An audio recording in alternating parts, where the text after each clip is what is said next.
please, let's take our seats.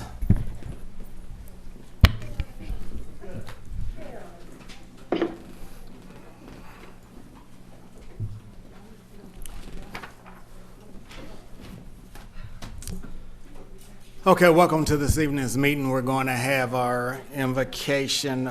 Well, we will have a moment of silence for our invocation. It will be followed by the Pledge of Allegiance. If you would, please stand with me.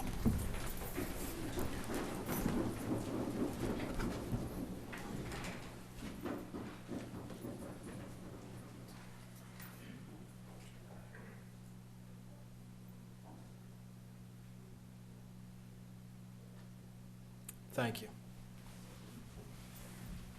I pledge allegiance to the flag of the United States of America and to the republic for which it stands, one nation, under God, indivisible, with liberty and justice for all.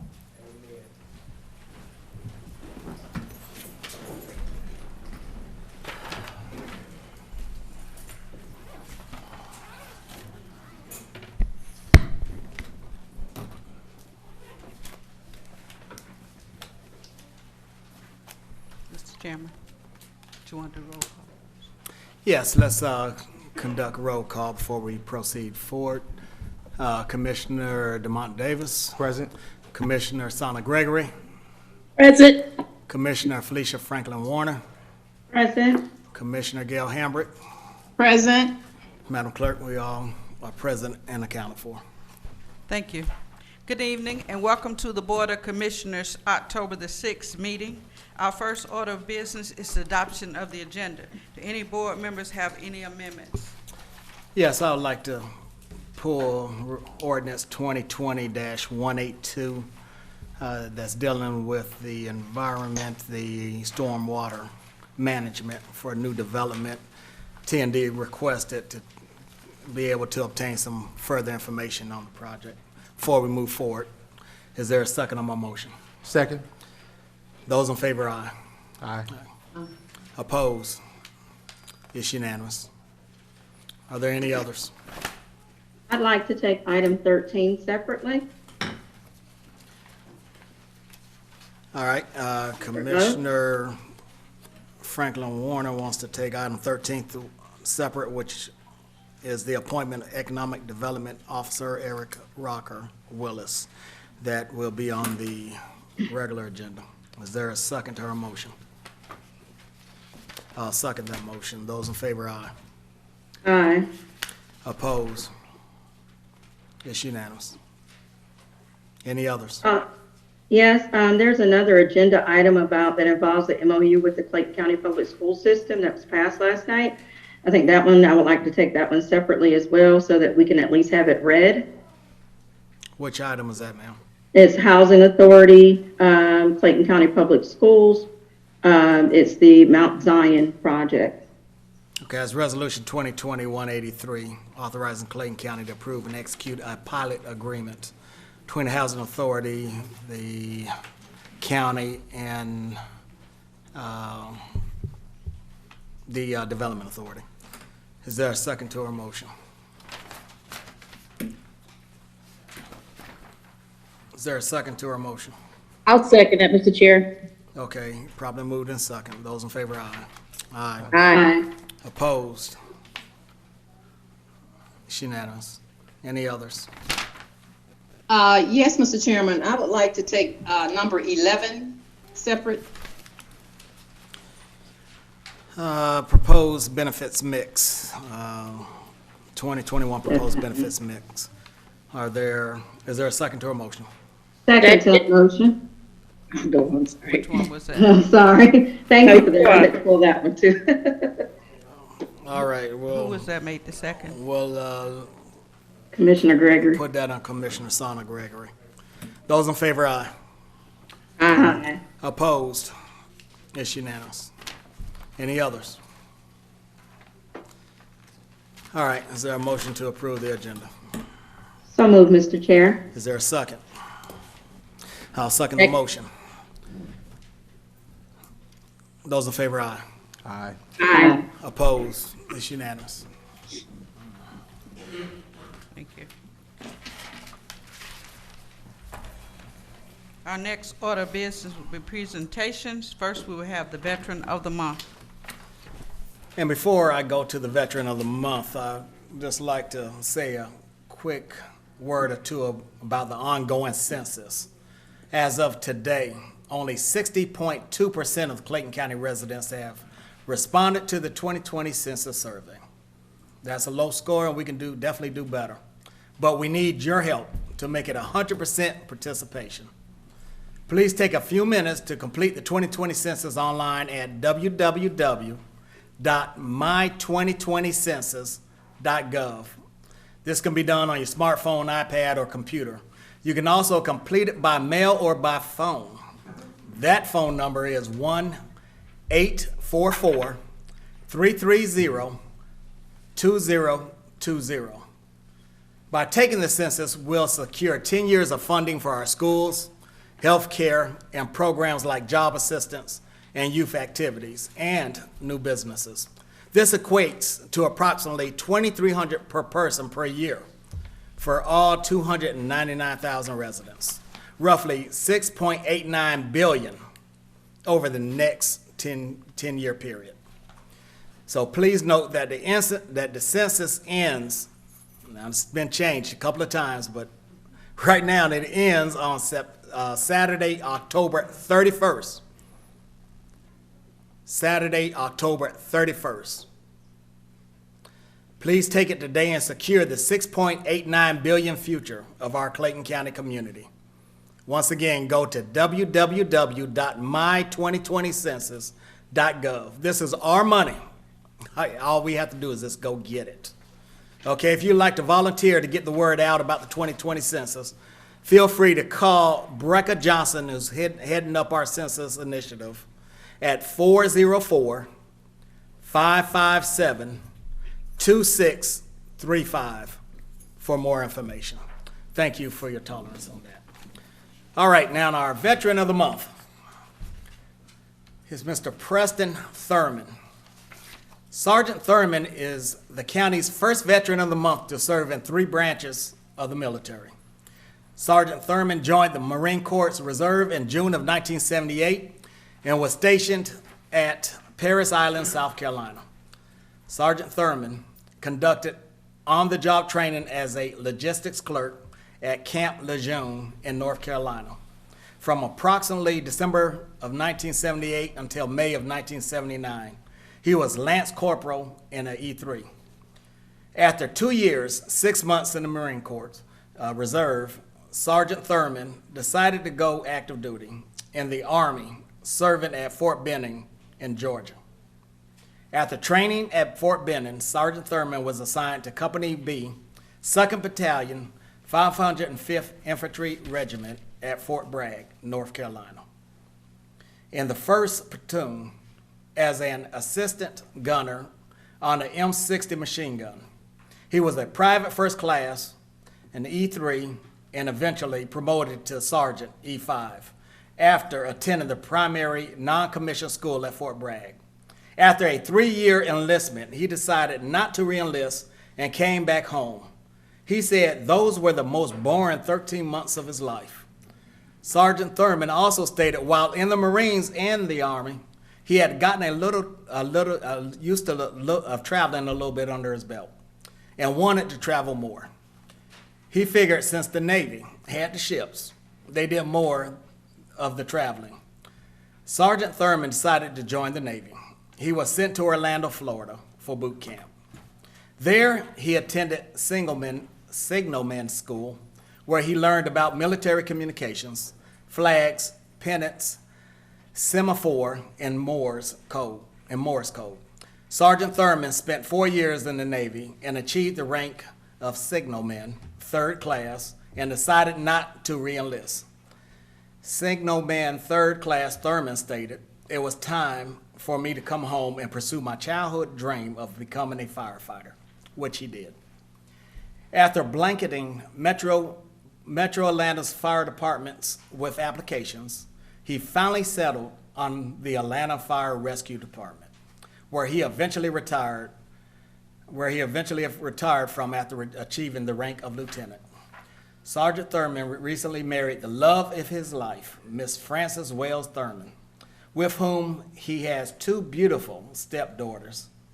He and his family presently reside in unincorporated Clayton County. Please give a round of applause for Mr. Preston Thurman for being married.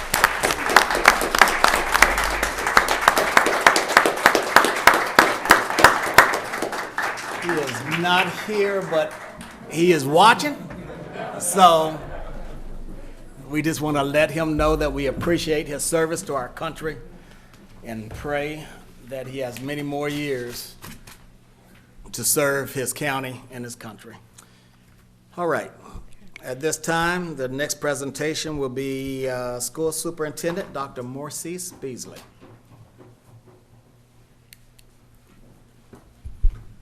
Good evening, Chairman Turner, Board of Commissioners. It's good to see all of you be with you again today. Today we just have a quick presentation, and I'd like to just point your attention to a handout we prepared today. And we decided to just do this presentation using numbers that may give you a picture of what's going on. Our school system, as of the first day of school, our board voted to begin fully virtually, and we remain fully virtually until the board takes action for students to return face-to-face. We anticipate that some decision will be made in the month of October. We are having discussions, looking at the data, and of course, getting emails from our children saying, please, please, let us go back to school. I can imagine from parents too, right? Yeah, parents too. So we'll see, and we'll communicate decisions as they are made. I'd just like you to see, as of the other day, October 5th, yesterday, we had 52,370 students, 758 in pre-K, and 3,061 in kindergarten. I'd like to say that we have some more space in pre-K and kindergarten because, as you all know, in the state of Georgia, kindergarten is not required.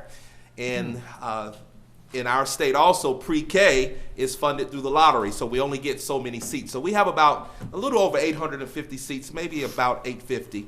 So we've got some space, and so we encourage parents who have pre-K age children to take full advantage of the opportunities that we have. And of course, our parents, for whatever reason, we're asking them to bring the children to kindergarten, and this is important to note because the funding for next year is based upon who is attending this year.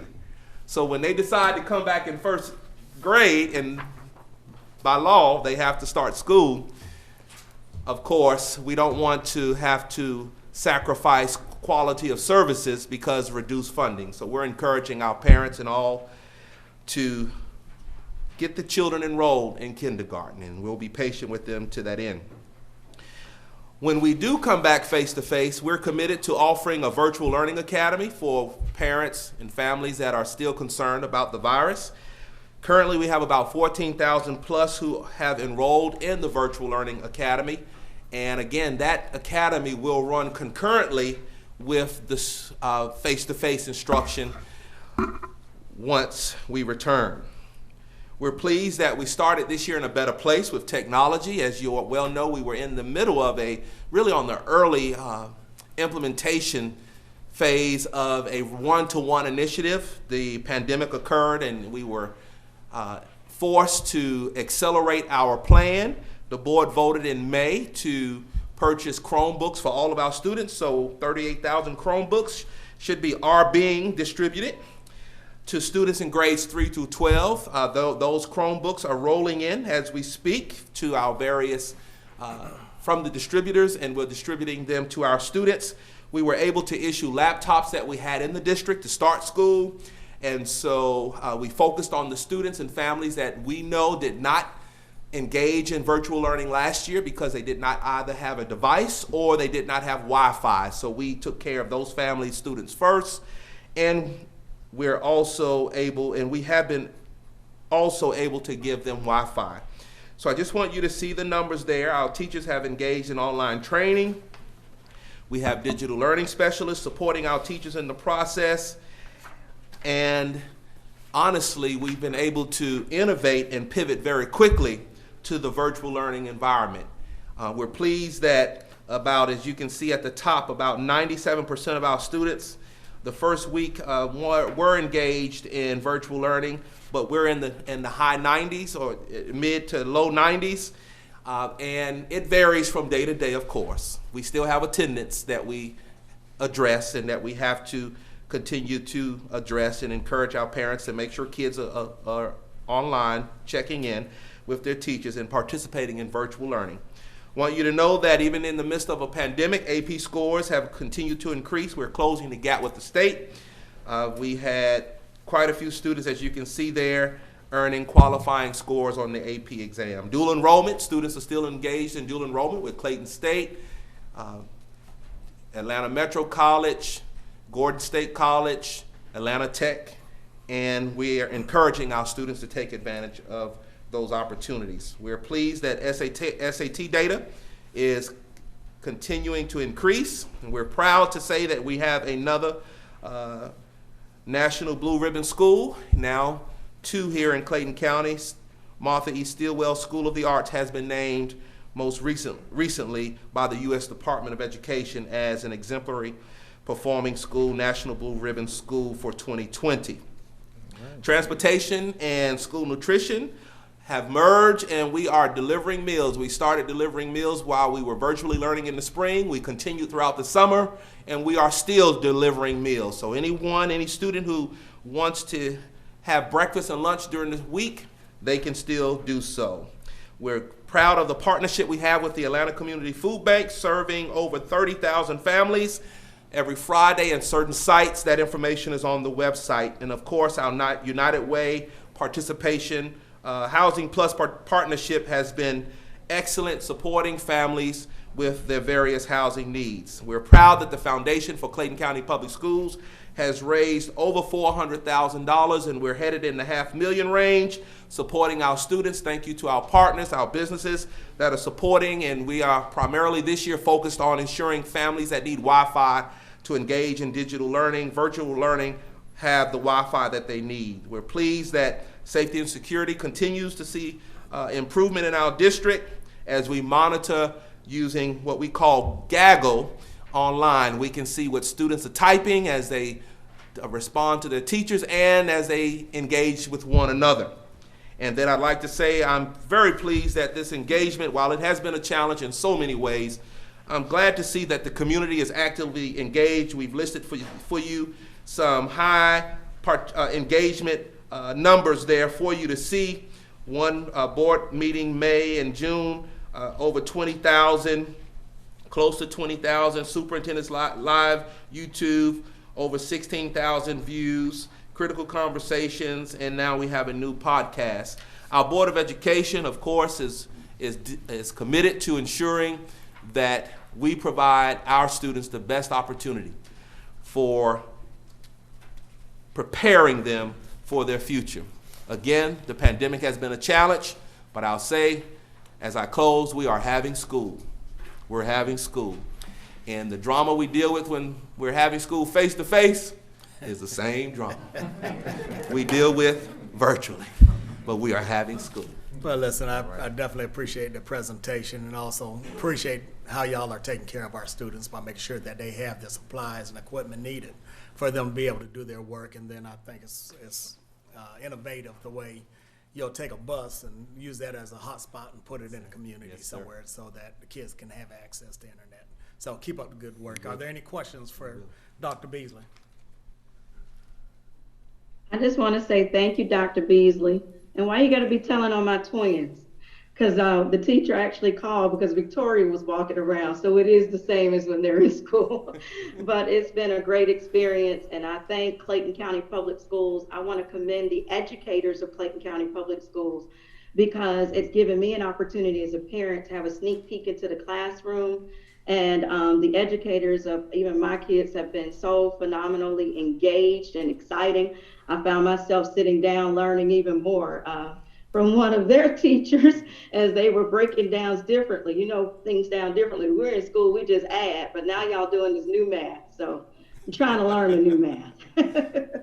Well, you keep working on it. I'm still working on it. So, and I have a degree in math, but I'm still working on it. Thank you. Anybody else? All right, well, thank you, sir. Thank you. Have a great day. Next, we will have a presentation for Regional Transit Plan.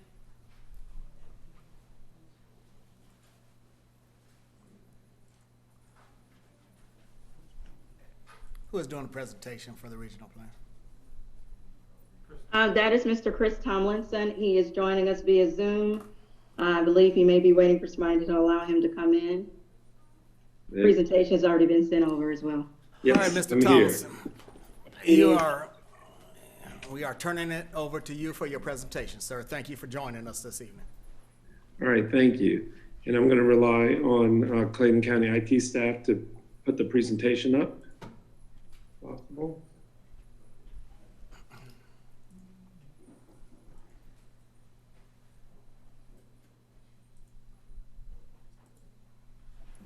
There we go.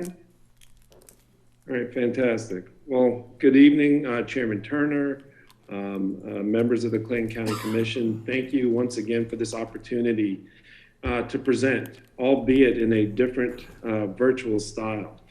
I'm excited to have this opportunity to really talk about some of the things that the ATL is doing as it relates to the regional transit plan.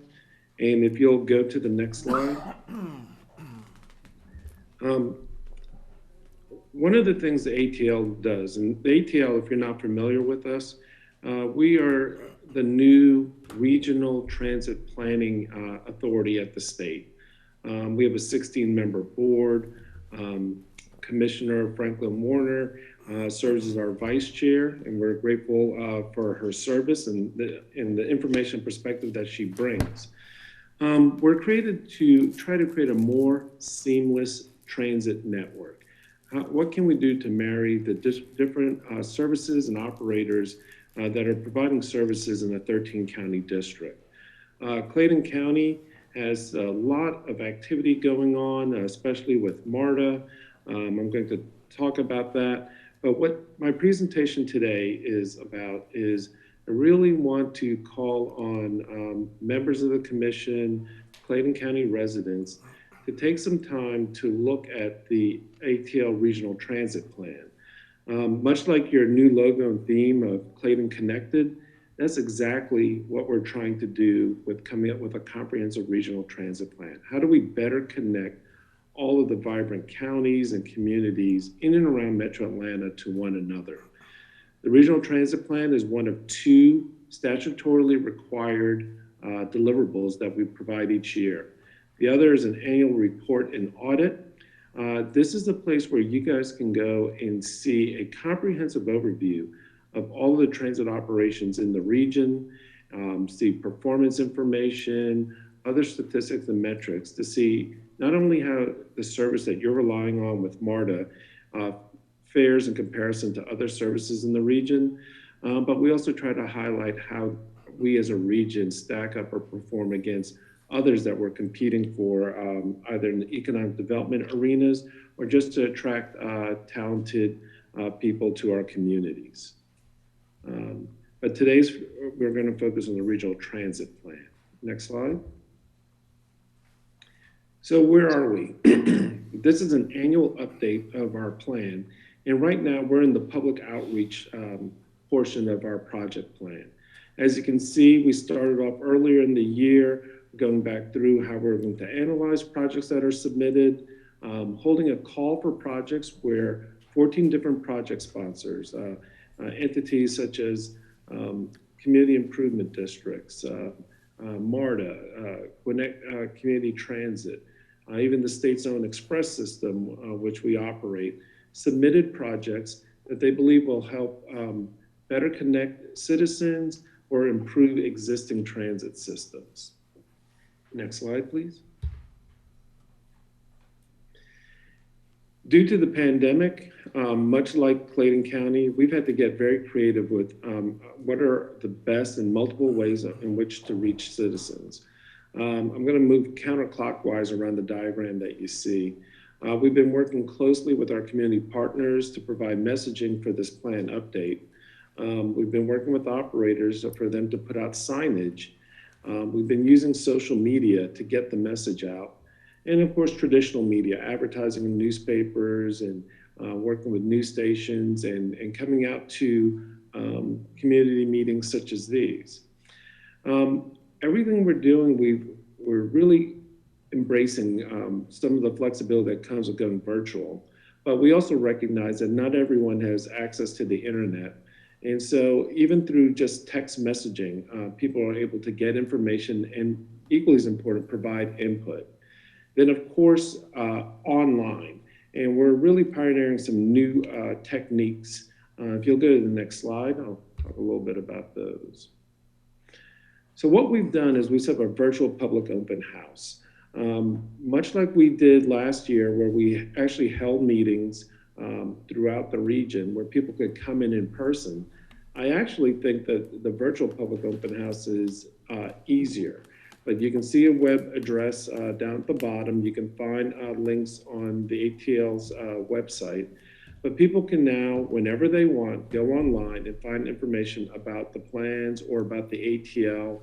They can find which district they fall within and find information about the projects. This actually is giving us a deeper way of connecting with people at a time that's more convenient to them than the traditional meetings. So we're very happy about this approach. Next slide. As I mentioned earlier, using text messages. People can simply text Atl Transit to 474747, and they will get information about the plan and they can provide us information back. Again, this isn't a plan for the ATL, this is a plan for the entire region, and we really want everybody's input. Next slide. So I want to tell you a little bit about some of the results and some of the things that could be achieved by this plan, and then why it really matters for Clayton County. There's over 245 projects in the plan.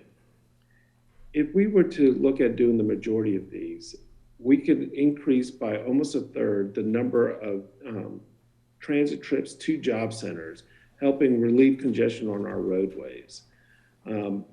If we were to increase our transit footprint in this region, we would save enough fuel to power over 200 cars per year. It'd be the equivalent of planting over 33,000 trees, and the amount of CO2 levels that would be reduced. But more importantly, we're going to connect more people to jobs and provide them more ways to get around their communities and around the region. A 34% increase in transit trips by households who don't have even access to a car today. Next slide. With the projects that are being turned in, we're seeing innovation, not only in the types of transit that are being offered, but in some of the technology as well as safety systems. So we're very excited about that. We're seeing the potential to increase the number of jobs within the region that can be accessed within a half mile of a high capacity transit trip. In high capacity, that could be rail, that could be bus rapid transit. And some of the projects that MARTA's working on in conjunction with Clayton County actually fit that bill. We're very excited, for example, about the bus rapid transit projects that are proposed in Clayton County. So much so that 2 months ago, the ATL board identified the Clayton County BRT project as one of 9 projects that we're advocating for the state to provide additional funding in its bond plan to help bring that project forward, either to help MARTA close the gap or even possibly try to accelerate the timeline that project's being delivered. All in all, we think that transit and investment in transit makes sound business sense, representing a $5 return for every dollar invested in transit. The next slide.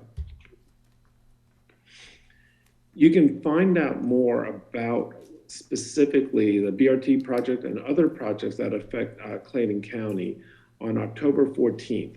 So the virtual open house I talked about, it's available now. People can go online, find information. But if you want an opportunity to interact with officials from the ATL, be it board members or the staff who's working closely with operators, on October 14th from 6 p.m. to 7 p.m., we'll be holding a virtual live meeting.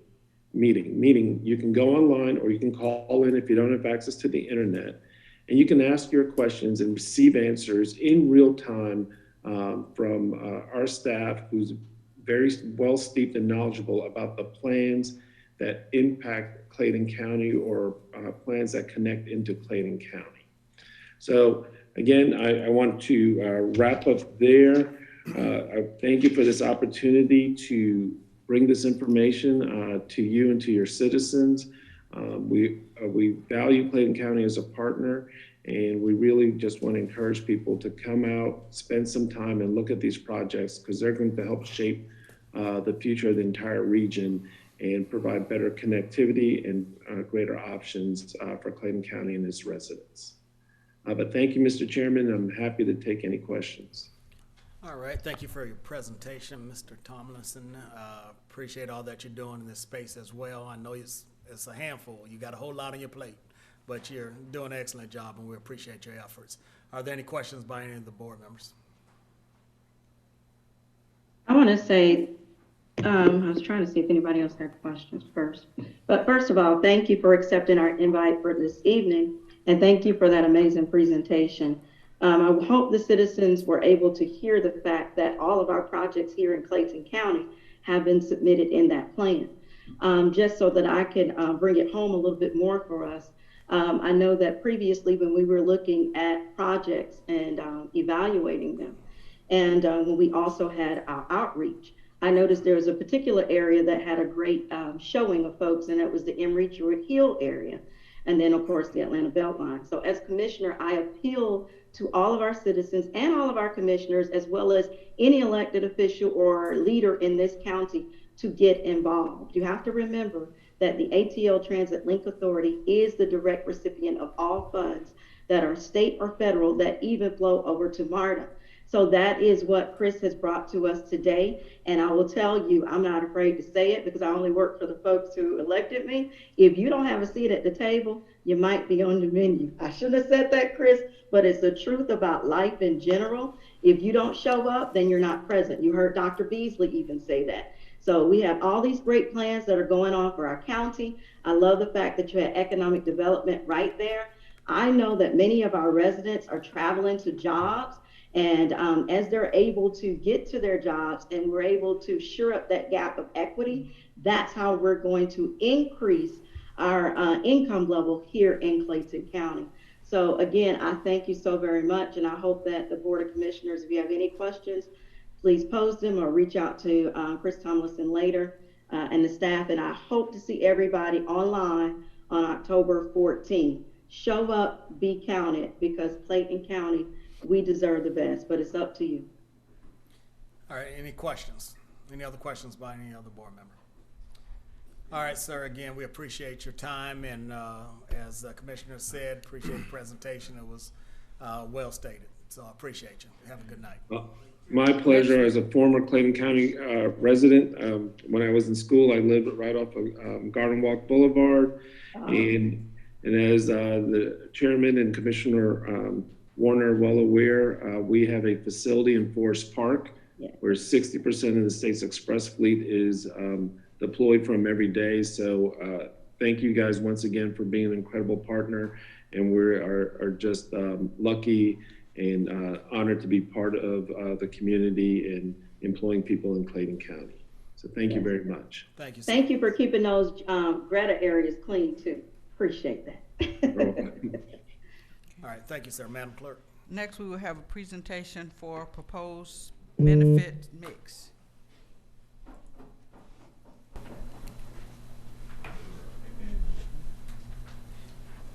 Good evening, Chairman, Vice Chair, and Commissioners.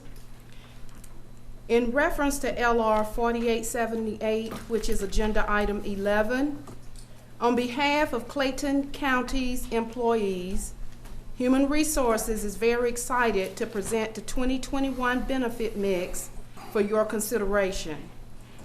I am really standing here proud to say that this renewal process sparked competition, and the process was infused with lively negotiations that led to a lower renewal cost without sacrificing quality of our benefits.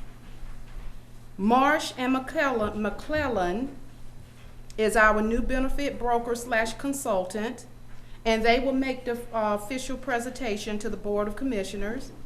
They will also be able to answer any questions that the board may have.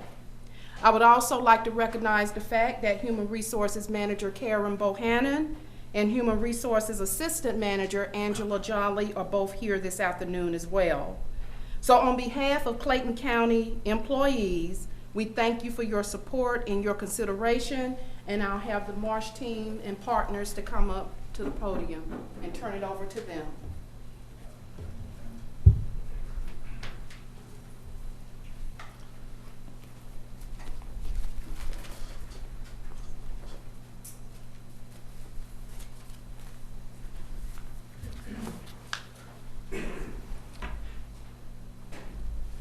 That one to scroll forward.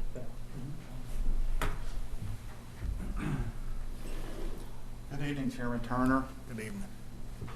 Vice Chairman Davis, Commissioners Gregory, Hambrick, and Warner. Thank you for the opportunity to be here today. We've worked diligently. I call this the 100-day sprint since we were hired at the end of June in order to prepare for this presentation today.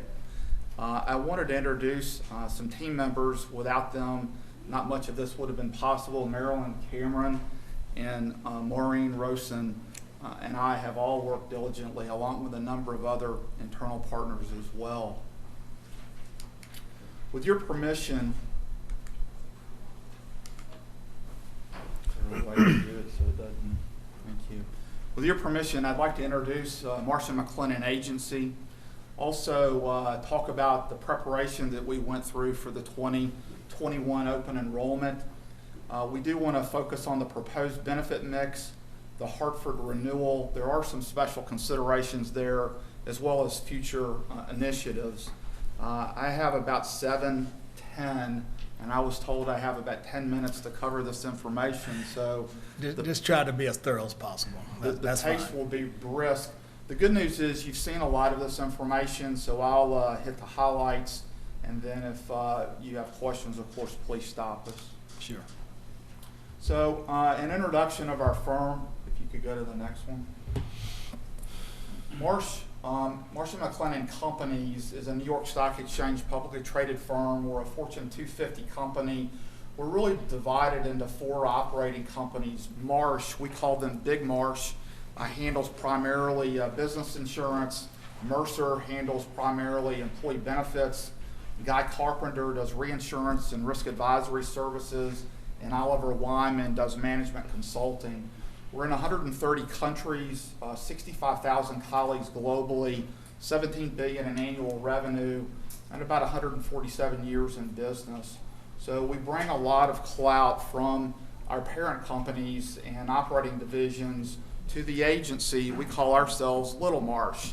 And the reason we're Little Marsh is because we work with employers of 100 to about 5,000 employees, whereas those operating entities focus on the Fortune 500 companies. The good news is we bring that technology and consulting expertise downstream to employers in the middle market like Clayton County. You'll look to the next one. Our mission is pretty clear: to provide a consistent and compelling client experience, to try to understand the challenges that the county's faced with. We partner with key carriers. We enjoy platinum level production status with them, and we try to enhance the value through innovative strategies. We'll talk a little bit about that as we move forward. We were known as J. Smith Lanier and Company for 147 years prior to February of 2017. I'm colorblind, but I think in the southeastern part, that color's purple. We were the 25th largest insurance broker in the U.S., and Marcia Mclennan Agency bought us, and we became their southeastern division. They also did something similar out on the West Coast. They bought Barney and Barney. They bought Tryon up in the Northeast. And so they've grown this firm literally out of the ground over the last 11 years. And they did so through acquisition of some very reputable firms. In 2009, we didn't exist. We were a startup company. And so we've grown from zero revenue in 11 years to about $1.5 billion. That makes us the 9th largest agency in the U.S. with 6,500 employees. So our parent company, Big Marcia Mclennan Companies, is the largest risk management firm in the U.S. The agency, Little Marsh, is in its own right a very competitive entity. Why does that matter to the county? We get the most aggressive pricing in the markets, and that has a direct impact on what you pay as the county and what your employees pay. We have superior products and solutions that we offer. We have a national and international resources, and we have an extensive network of partner agencies. We've taken the very best ideas from these agencies that we've purchased, and we've rolled them up to roll them out nationally. We're going to talk more about that in just a minute. We were also recognized by Business Insurance Magazine in 2019 with their Diversity and Inclusion Initiative of the Year award. And our firm is serious about promoting, hiring, training, and promoting women within the workforce. And last time I checked, there's 2 of them and 1 of me. And as I said earlier, not much gets done without these ladies. So very appreciative that they're here and part of my team. So we bring an entire team to the conversation as opposed to 1 or 2 people. Myself, Maureen, and Marilyn, I've introduced. Rory Callahan with Brown Financial Group is our subcontractor on the account. We also have National Centers of Excellence. Chris Beinecke runs the Compliance Center of Excellence. There's 8 attorneys on staff there. Jessica Brown is their Director of Health and Well-Being. She has worked tirelessly to try to understand your wellness program with Kaiser and your wellness program with Anthem, to bring those 2 carriers together to offer one cohesive program. More on that as we move forward. Kim Johnson runs technology. Debbie Neff does presentations like this. And as I said, the MMA Centers of Excellence, compliance, stop loss, benchmarking, Pam, I know is on your list of important things to do. We are suggesting that you implement our pharmacy program, MMA RX Solutions. We utilize the actuarial department in order to do an analysis of fully insured versus self-funding of your 2 respective medical plans. That'll put you to sleep, but I think we're supposed to talk about that later, and we'll hopefully at a working session there. And then Path Data Analytics, our National Director of Data Analytics participated in the finalist presentation, and so we're going to roll that out as we move forward. We bring a lot of account management services, strategic consulting, day-to-day support, vendor management, financial analysis, benchmarking, and compliance, really to bring the best of all of those disciplines for the benefit of the county. So preparation for open enrollment. One of the themes that I had throughout this whole process is to simplify the county's offering. And so we suggested that you change the waiting periods, that you change the end date. So when people start, you wait 60 days and they enter the plan the first of the following month. When they terminate employment, their insurance ends at the end of that month. Premium deductions, we want to do 24 paid deductions for everybody except for the retirees, obviously, who are paid 12 times a year. We also tried to simplify the colonial voluntary benefits, and the COBRA administration transitioned from CAS to MedCom. MedCom is a good partner and handles your flexible spending account administration. This benefits renewal timeline is brisk. We're already here at the agenda item today on the 6th The communications go out Friday to all of your employees. It's hard for me to believe that we've covered that much waterfront, but they are scheduled to go out on time as promised. They're going to check the system, test the system. We stood up a benefit administration system in 100 days. That was a Herculean, monumental task. We're going to be ready for open enrollment on the 21st, which is a Monday. That window where open enrollment closes on November the 8th. They'll check that data the 9th through the 13th. And then Karen said, Jack, we will be deducting benefit costs from retiree paychecks on the 16th, so be ready. So we will be.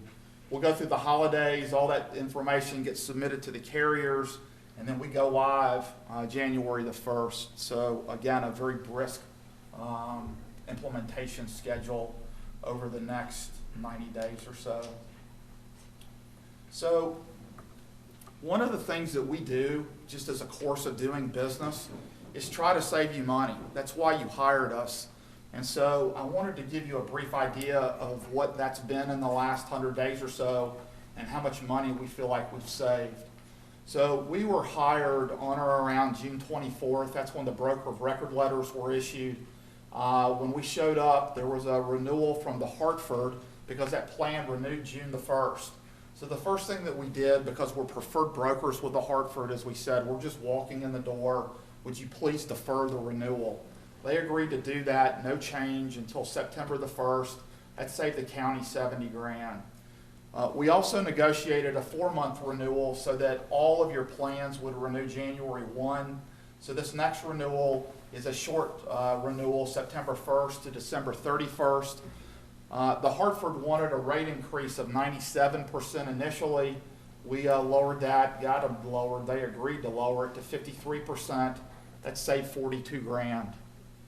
We audited the specific stop-loss contract. When you left the Aetna and you went to Anthem, you have run out of claims. All of those claims with Aetna that were incurred prior to January the 1st of 2020.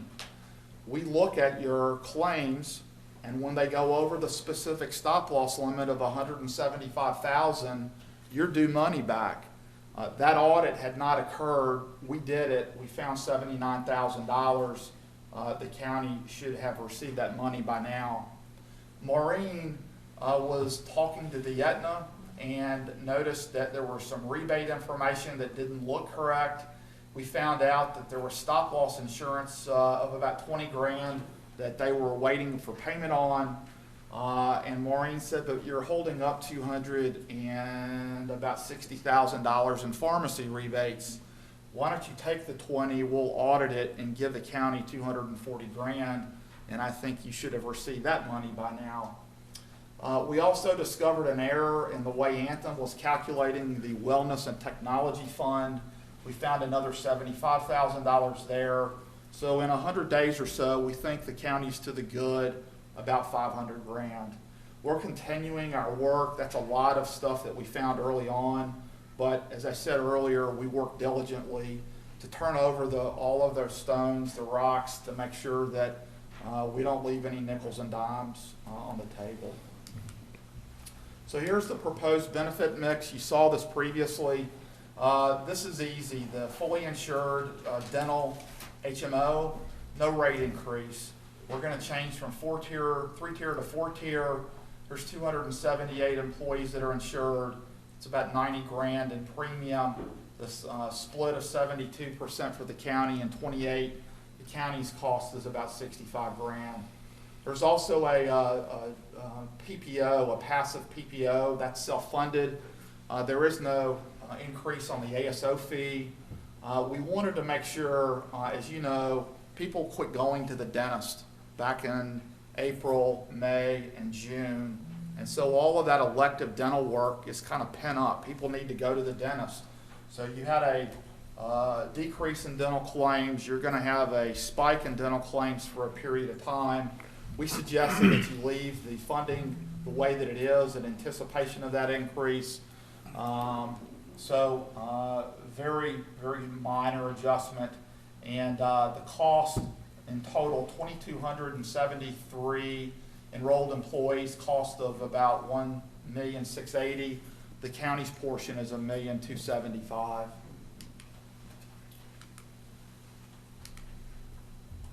The IMED, fully insured, this is employee paid. There's 1,812 people enrolled. There's no rate increase or benefit design change. 242,000 of employee contributions. And then the Colonial Life, there's, in addition to the 3 group plans, which are accident, hospital indemnity, and then critical illness, there's no change in the rate or plan design. Again, we tried to streamline that offer so that new employees would have the option of selecting for the critical illness $10,000, $20,000, or $30,000 benefit, but we were very careful not to take anything away, to let the employees have what they currently are enrolled in if they would like to do that. The gunshot wound coverage continues with no change. Whole life was no change.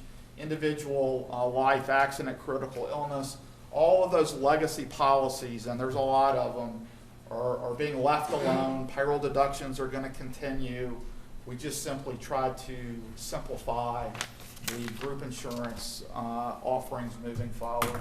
Again, this is all employee contributions. Excuse me, I do have a question, and I need to make this disclaimer. Even though I'm no longer with Colonial Life, because I'm the one that came in with the other policies. Go back again. It was my understanding that the gunshot, the whole life, individual life are no longer being deducted. Are you saying that you're deducting those out of the employees' paychecks now? Yes. Because when I left Colonial, when they switched over to a broker, they stopped deducting those out of the paychecks. And I'm just going to be honest. I noticed that every broker that comes on kind of gets confused about the way those are set up for whatever reason. So I just want to make sure you're on the right page with that. Yeah. Thank you so much for that input.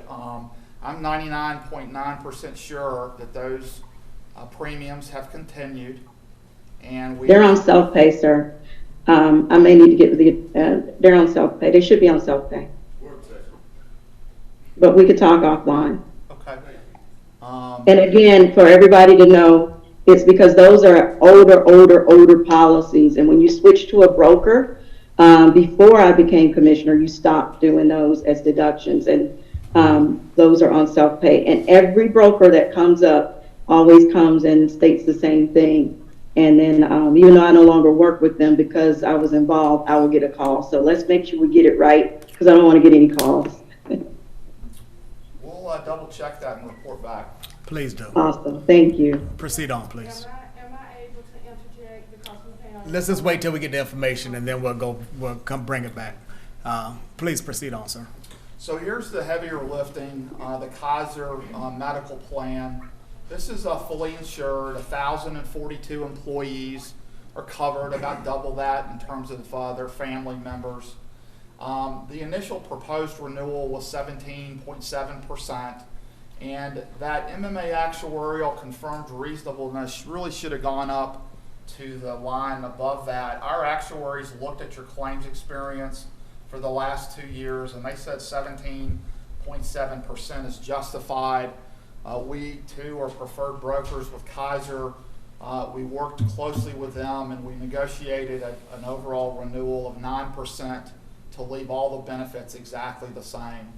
And that projected cost for next year was $13.4 million.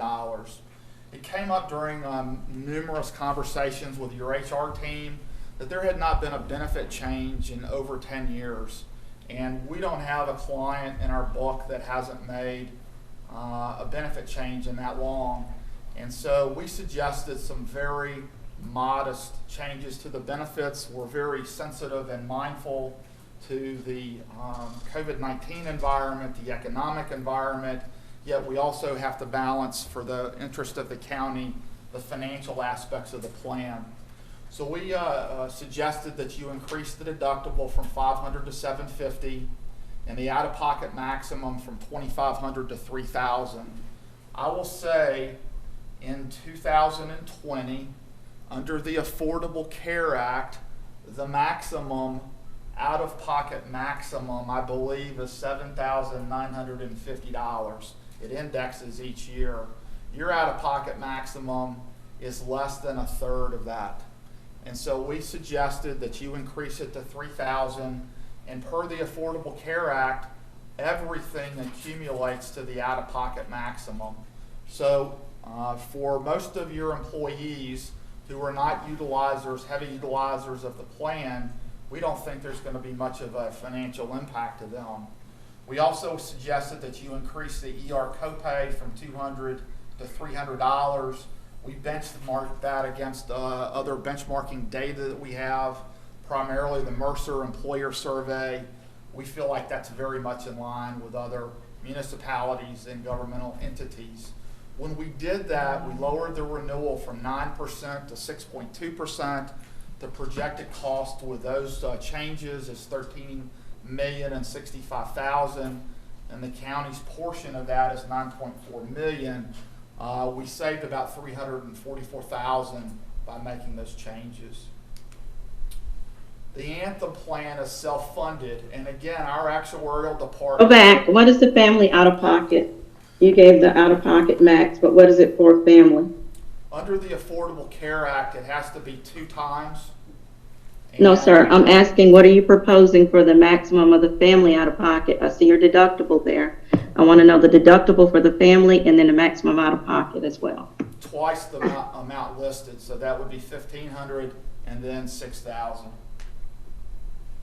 Okay, thank you. You're welcome. So this is the Anthem self-funded medical plan, and this is self-funded. We had our actuarial department do the financial calculations and confirmed that your fully insured Kaiser plan is best left fully insured, and your self-funded Anthem plan is best left self-funded. There's 942 employees there, insured, about double that for family members. There is no change for the administrative services only component. The proposed rate adjustment was about 8.1%. The projected cost was $12,429,000. We have suggested that you add MMA RX Solutions consulting service to your self-funded medical plan. The savings if you were to do that based on their consulting services would save the county an additional $169,000 a year. The changes on the Kaiser plan mirror the changes the changes on the Anthem plan mirror the changes on the Kaiser plan. So the county's contribution would be 72% of that, or $8,949,000.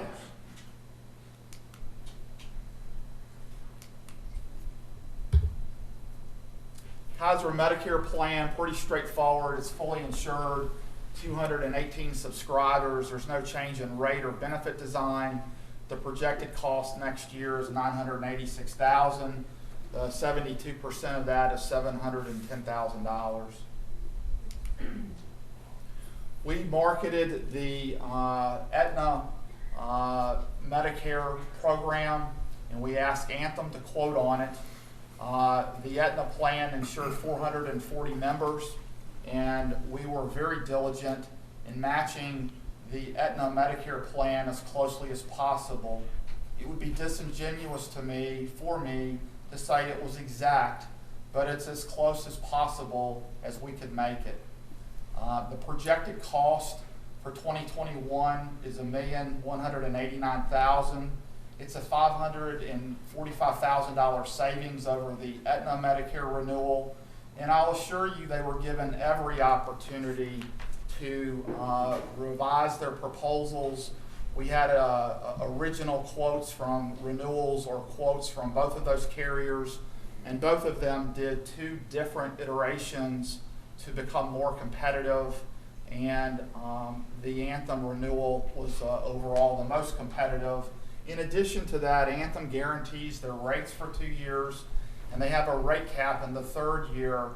So the savings, 72% of $554,000 is plus or minus 300 grand of savings to the county. The total cost for the county, 72% of $1,189,000 is $856,000. So let's talk about the Hartford. The original renewal was processed on June the 1st, and this was 3 or 4 weeks before we were hired. This is what's driving all of the activity around the Hartford program. And I must say, I'm going to pause for a moment.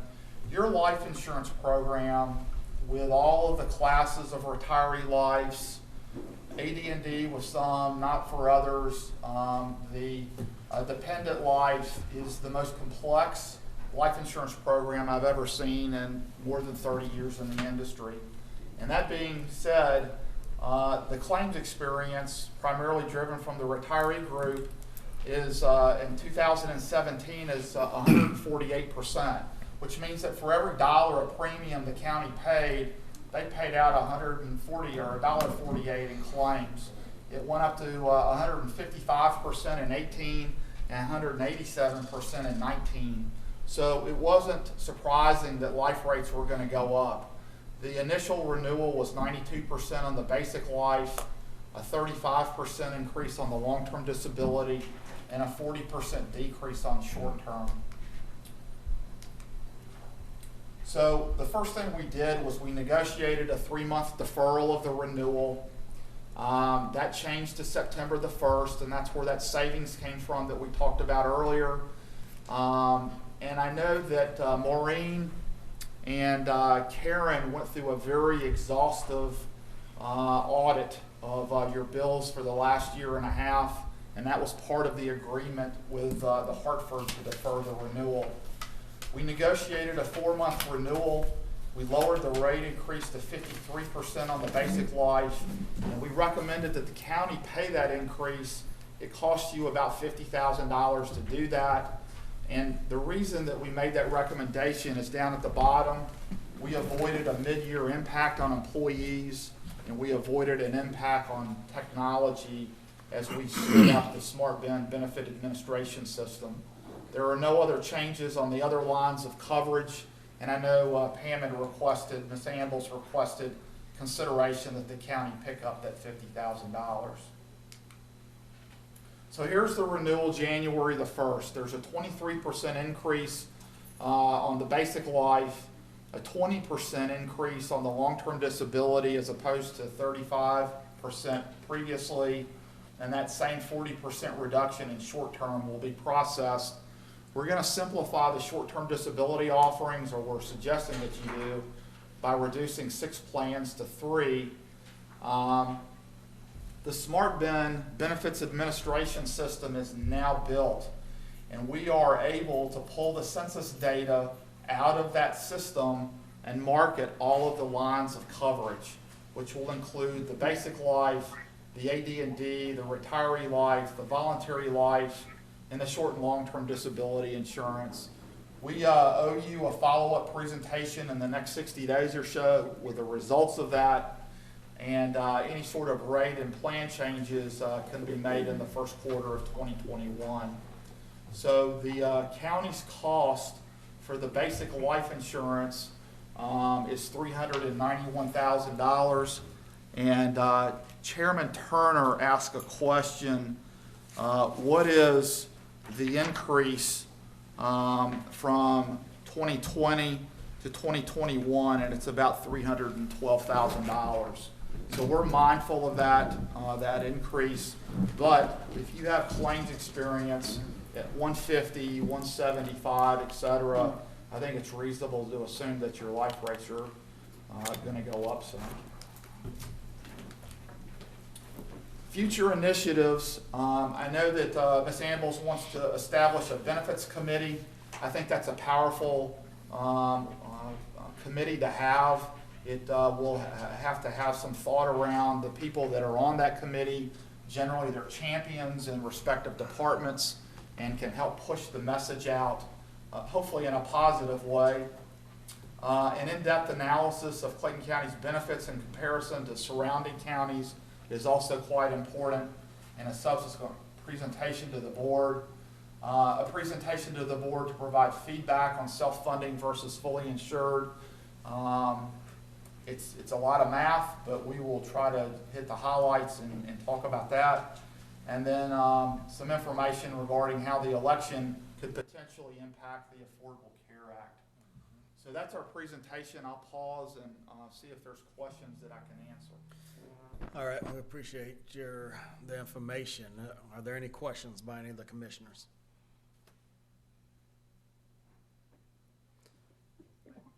All right. Well, I want to say this is the most in-depth analysis that I've seen that Clayton County has ever had about their benefits.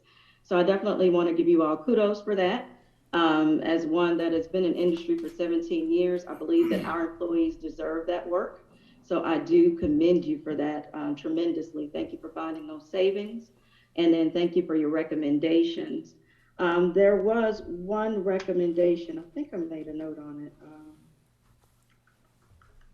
With the smart bin system that you would be utilizing, how quickly would that be able to be instituted, and would it be easy for our folks to adapt? I'm sure the answer is yes, because I'll be honest, the other system was not easy to use. It would be disingenuous or self-serving for me to say it's the easiest thing you've ever seen in your life, but that being said, our firm has a long-standing relationship with Alight is their new name. They acquired Hodges Mace Smart Bin as the product that they have. We use it in our firm. It's, we think, pretty darn easy to use. I think your employees will have success with it. And as we move forward, there's some really cool technology that's part of that. Ben is the live avatar. Thank you, the live avatar. There's a lot of things we can do in Spanish or other languages. We can have streaming videos. I mean, it goes on and on and on. So I think they'll have success with it, but I'm most excited about launching it and then really building it out for the future. Good deal. And then also assure us on accuracy. That's something we battled in the past. We've got folks that were signing up early. They didn't have the information. So what do you do to make sure that information that you're uploading to our system is accurate so that we can ensure that nobody gets left out on benefits? Another great question.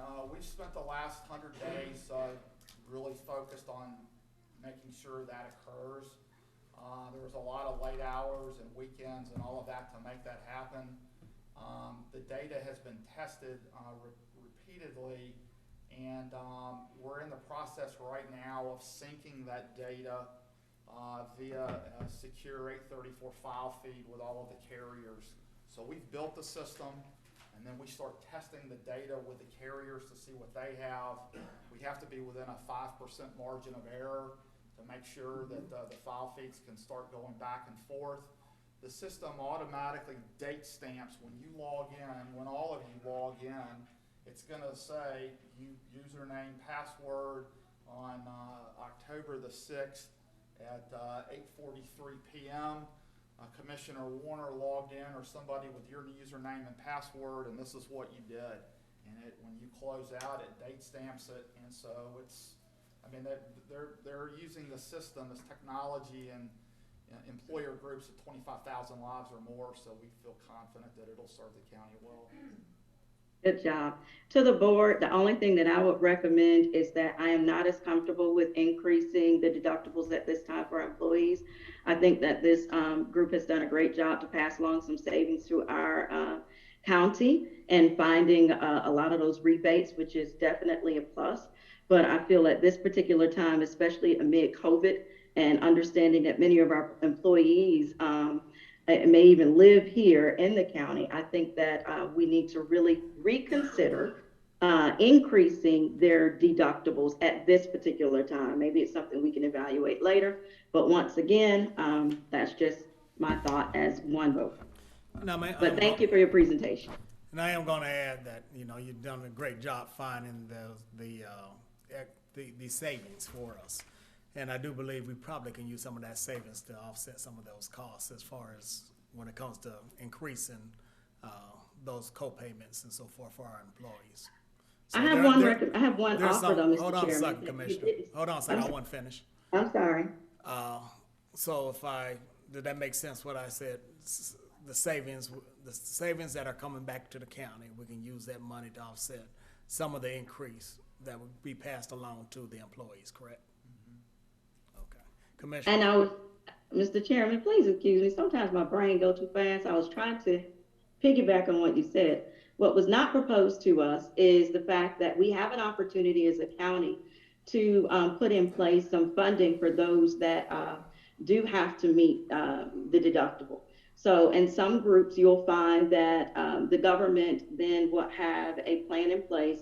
However we decide to structure it, I don't want to speak to it because Mercer knows how to do that, whether it's through a funded or partially funded HSA, FSA. But the point is, just as you mentioned, if we have those families that are incurring the higher deductible, just the ones that are incurring it, then what will happen is, as they incur it, it will come on their EOBs, and then we would be able to balance that out through the funding that you're speaking of, Mr. Chairman, which is that savings. The beautiful part about that is you're still getting the savings of having a different rate with the deductible that's proposed across the board, but at the same token, we're not passing along certain increases to the employees. That's one thing that I have seen with many clients throughout the state of Georgia. I don't know if we have time to do it right now, but it's something I definitely wanted to make mention to you all. Thank you. Any other questions? I just wanted to share, Mr. Commissioner and Mr. Chairman, Vice Chairman, and Commissioners. We did Please, so everybody can hear you. Take the mic. I'm sorry. We did an in-depth study. You've all seen some Excel spreadsheets that look like cost data, overall cost, et cetera. And we actually broke it down to the employee level because we thought that would be a simple and easy way for all of you to understand what an employee would be looking at in 2021 versus 2020. So we just wanted to share a couple of numbers with you. If there was an employee enrolled for employee only, medical, dental, vision, and the basic life coverage, they would be paying on a monthly basis approximately $177 in 2020.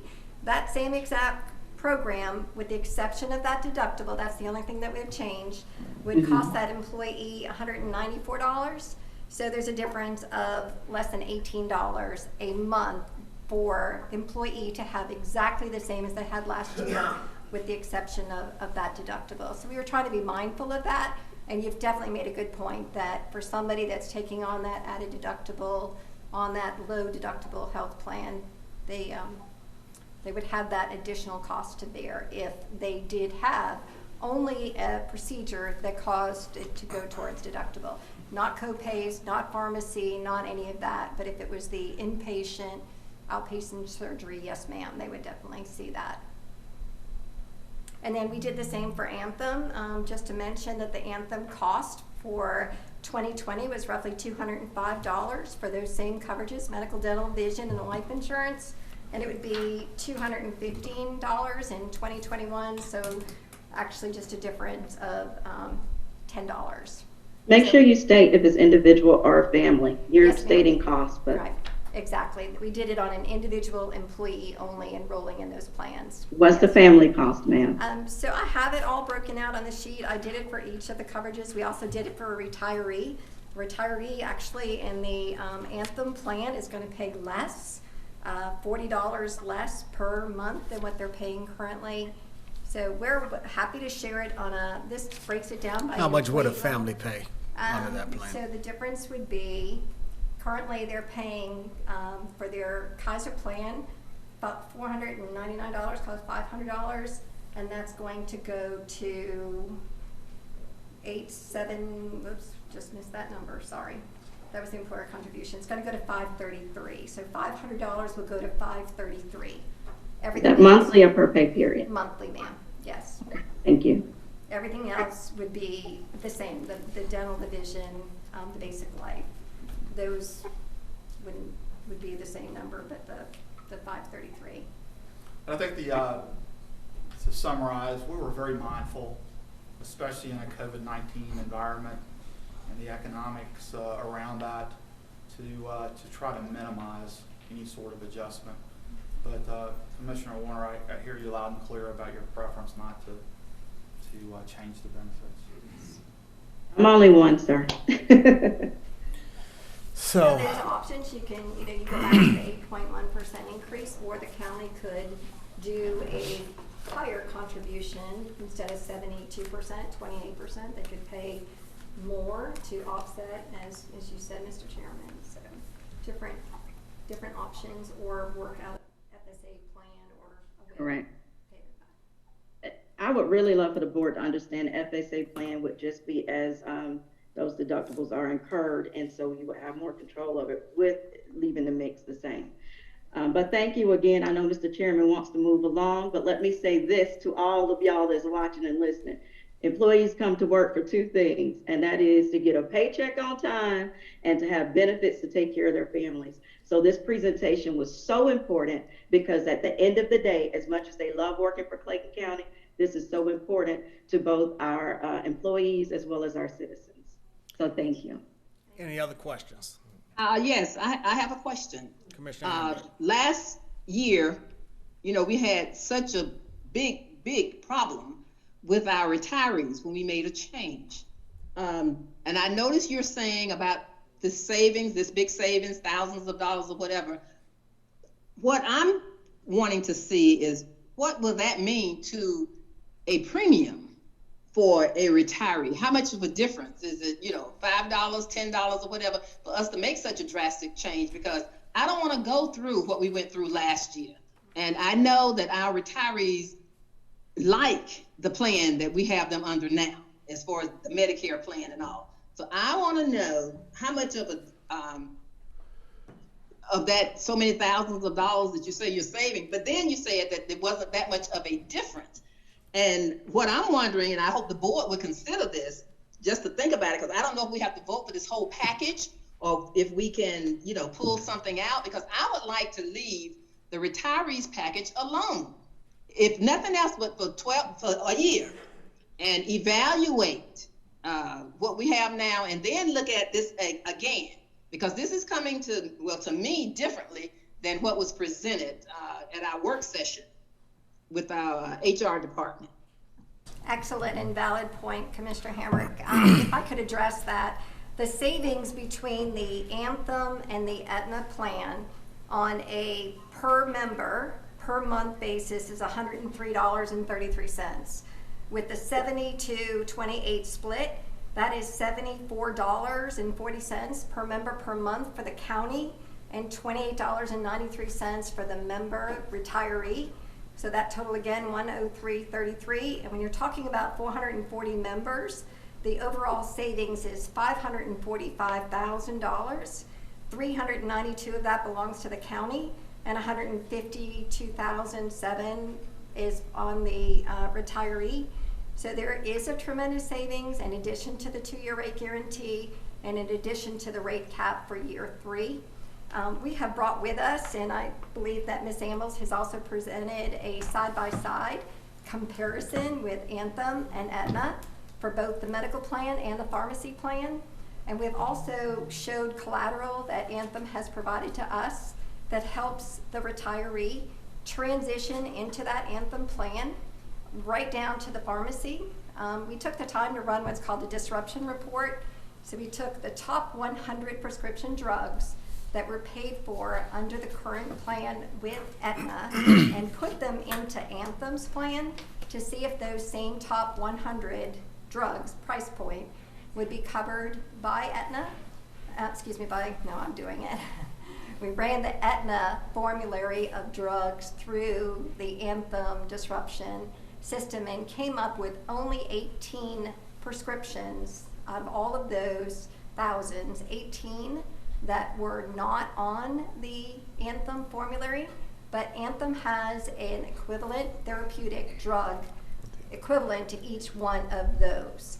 And if there's any disruption whatsoever for a retiree going to fill a prescription, and that prescription is not on the Anthem formulary, the member retiree will get that prescription filled for 30 days at no cost for the first month, and then they will work with that member to work with the doctor to see if they could change them to a different prescription. And if that can't be done, then there's an appeal process that they would go through, and in most times, Anthem will permit them to stay on the prescription that they're on. Was the same exercise undertaken with the physicians as well for the plan? To No, make sure because that it they're on doesn't- both? Excellent question, sir, but any physician that takes Medicare Okay. will take, so Yes. there's no disruption with that. And even better, if you think about a person being in the Kaiser plan, when they retire, they move into the Kaiser Senior Advantage plan.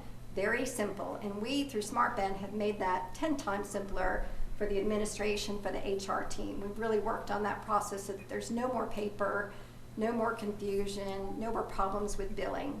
So it's also logical for a member that has been going through the Anthem plan as an active employee to transition into an Anthem Medicare plan when they become a retiree. So from a transition standpoint, from that network and those benefits going into the Anthem retiree Medicare program, we think that that is, again, a smooth transition. And Anthem's, ready to go. We've vetted them out. We've produced all the facts and figures. Both, Jack mentioned, both of the two carriers had 2 opportunities to revise their numbers. I apologize to Ms. Ambles because she probably got 7 different revisions from me, because every time we presented it to Ms. Ambles, the carriers came back and said, let me just change my numbers one more time. So we allowed 2 revisions for both of them, and then we just sort of, put a stop to it. We're looking at $545,000 worth of savings. That's a big number that's going to put money back into the budget of the county to help pay for other costs. So it's worth consideration, but we understand that the board will make that decision based on whatever recommendations. So the only concern then is the pharmacy, and even with the pharmacy, if that drug is not covered at all, then most of the time they may be even able to get that drug covered through the drug company itself. So my only question is, will you all be able to help our folks through that process so that we can ensure that they're going to receive the maximum amount of service? Because we don't want our retirees worried about this. Exactly. There was a lot of literature within the proposal that Anthem gave us that talks exactly about transitions and a toll-free number and a way that the members can get help when they move on to that plan. I'm going to pose the question again. If our members go through the problem with the 18 that you already know of, I would hope that since we hired you all as our brokers, that you have someone on staff there that will be able to help our folks be able to negotiate. I don't want our employees having to go and talk to the carriers, because you all, as you said in your presentation, you all are well respected. That's why you got the great rates, and your word goes a much longer way. Yes, well, we are absolutely that first line of defense whenever there's any escalated issues, but we will definitely look at those. We know what the 2 drugs are. Again, only 2.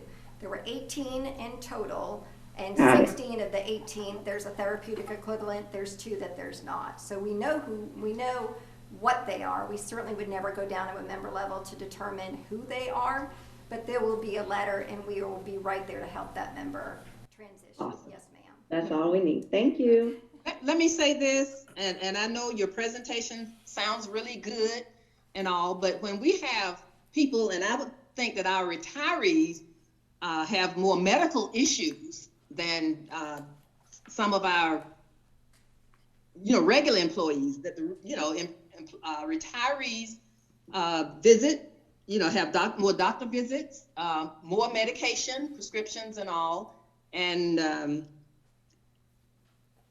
I just don't want to go through what we went through again. And again, I'm asking the board, if we can take a 12-month period or whatever to evaluate this and make sure that our retirees are taken care of. I don't want to go through what we went through last time. I'm not sure I understand what you're asking. 12 months to evaluate it after it's been enacted, or No. To For us, because I'm just really hearing this presentation, and I don't want to make that kind of move right now and put our retirees in jeopardy of not being able to get their prescriptions. Some of these prescriptions, folks need these things when they need them.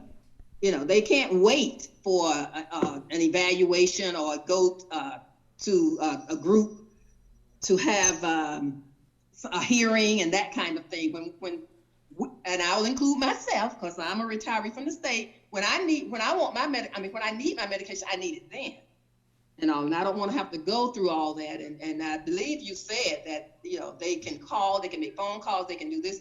I don't want to put them through any anxiety and all because they already have the medical issues or whatever, and I want things to run smoothly for them. So again, I'm asking, can we keep the retirees where they are now and evaluate this and talk it over? And as a matter of fact, talk with our retirees because they are the ones that came forward before and just really upset about the change that we made. So, I mean, can we do something like that? Can we do maybe a unofficial survey and find out what their feelings are? Because they may already know somebody that's with another carrier and all. So one of the things that I could suggest is we already have presented to Ms. Ambles in the HR department the 2020 formulary for Anthem, and we already know that there's not changes that will be made. So when it is released, it should be the equivalent of 2021. It certainly is possible for the county to decide that maybe they want to establish a benefit committee where it's built off of a group of retirees that have an opportunity to even look at that formulary and comment back as to whether or not any of their prescriptions maybe aren't on it or are on it. And I can only speak to that because I don't know the problems of the past, ma'am. I don't know what happened prior to our time, but I'm sure that, you know, the HR team and Ms. Ambles could, you know, help us to understand where that disruption was and the difficulty was for those retirees, because we don't want to see that either. We don't want that on us, and we certainly don't want to put that onto the retirees. To have a savings of, you know, $40 a month is nice for them to see, but not if there's pain that goes along with it. So we respect and appreciate your comments. So to her point, because later on we're approving this benefits package. Yes, sir. So is there a way to take that section, the benefits for the retirees out and vote on the rest of it, if that's the will of the board, or just table everything? Because I know your initiative or your directive was to get this done before the first of the year so that the open enrollment process could take place under the new benefits or whatever the new proposal would be. And you've done a great job in the last 100 days getting that prepared.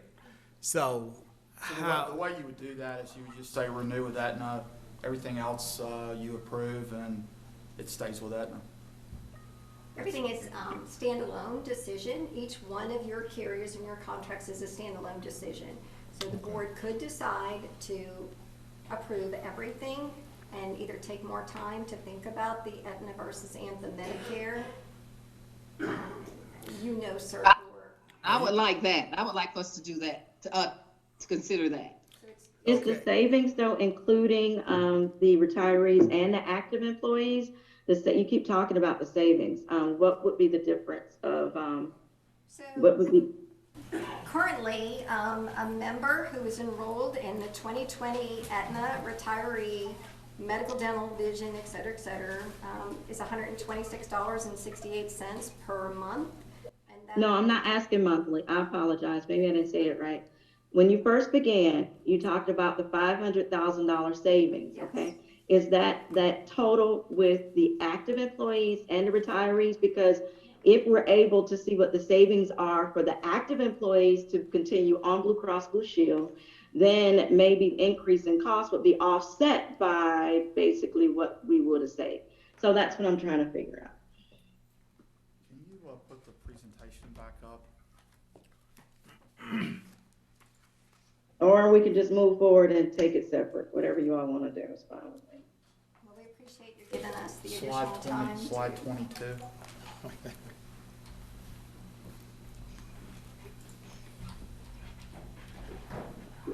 So there is the proposed savings It's for Medicare. Got it. for transitioning from Aetna to Anthem, and it's $545,000 of savings, and that's for that 440 members, retirees only. Got it. Thank you. So the anthem. Okay. Oh, okay. I would like for the board to consider that we take that part out, the Medicare part out for our retirees, and, you know, consider the other for now, and have that meeting of the minds with our retirees and all, and get an opinion from them, just find out, survey, again, do a survey and find out how they feel about that. I'm really concerned about that. Like I say, I'm a retiree myself, and I definitely would want my folk, which would be the state in this case, to do the same kind of thing. Okay, so when we get around to taking a vote on it, Commissioner, if you would just make that part of your motion, and we'll vote it up or vote it down and keep it moving. I will say that it's very, very, very, very important that if you pull this out, that we hopefully you're able to come to decision on the rest of it, because if not, the whole train stops and open enrollment won't happen on October the 16th. Which has a lot I'm to- fine with the other. I'm just really concerned with our retirees.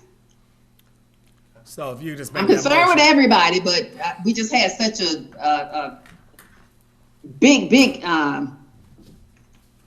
I guess maybe misunderstanding, whatever. I mean, we really upset our folk, and I don't want to do that again. I want us to take our time and do the survey and all. And I'm not saying for every part, but just the retiree, the Medicare part, as far as our retirees are concerned. I concur. It was a lot to go through. And by the way, I asked the board not to vote for it last time too, but we're gonna move on. And I didn't. Okay. Any other questions? All right, again, Commissioner Hambrick, when we get to that part, if you just make a motion with what you outlined a second ago about your concerns, and then we'll go from there. Thank you again for your presentation. I know it took a while to get through it, almost an hour, but it's very important. Like Commissioner Warner said, it's important to our employees as a whole, not only the retirees, but the active as well. Thank you for the opportunity. We enjoyed meeting you. Thank you. Thank you. All right, Madam Clerk. The board will now hear public comments. Citizens will be given 3 minutes maximum time limit with a total of 30 minutes to speak before the Board of Commissioners. Please state your name and county of residency for the record. Speak clearly into the microphone, and speakers should be courteous, respectful, and not make any disparagatory remarks or use abusive language when addressing the board. We have 3 left from the last meeting that will be called first. All right, first one from the last meeting is Jasmine Keith.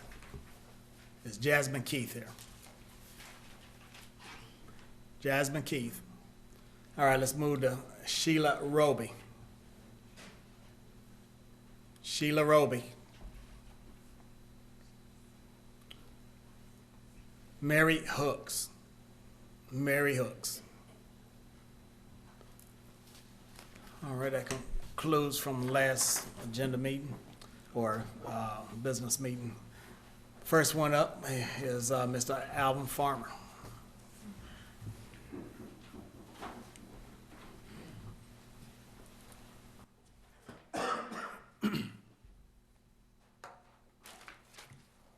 Mr. Farmer, proactive community activist, unincorporated Clayton County, 24-year Air Force veteran. To start off, there's a saying that's called false acronym syndrome.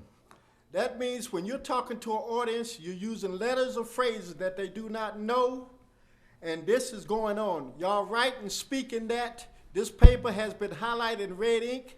I will leave it for Commissioner Warner to do it, to pass this on to whoever need to be passed on to, so y'all can correct them. This is Mr. Farmer, please don't throw paperwork down like that. Please don't. Let's be a little more respectful. That's not what? I just wanted to drop it Throw so it it's down like slid.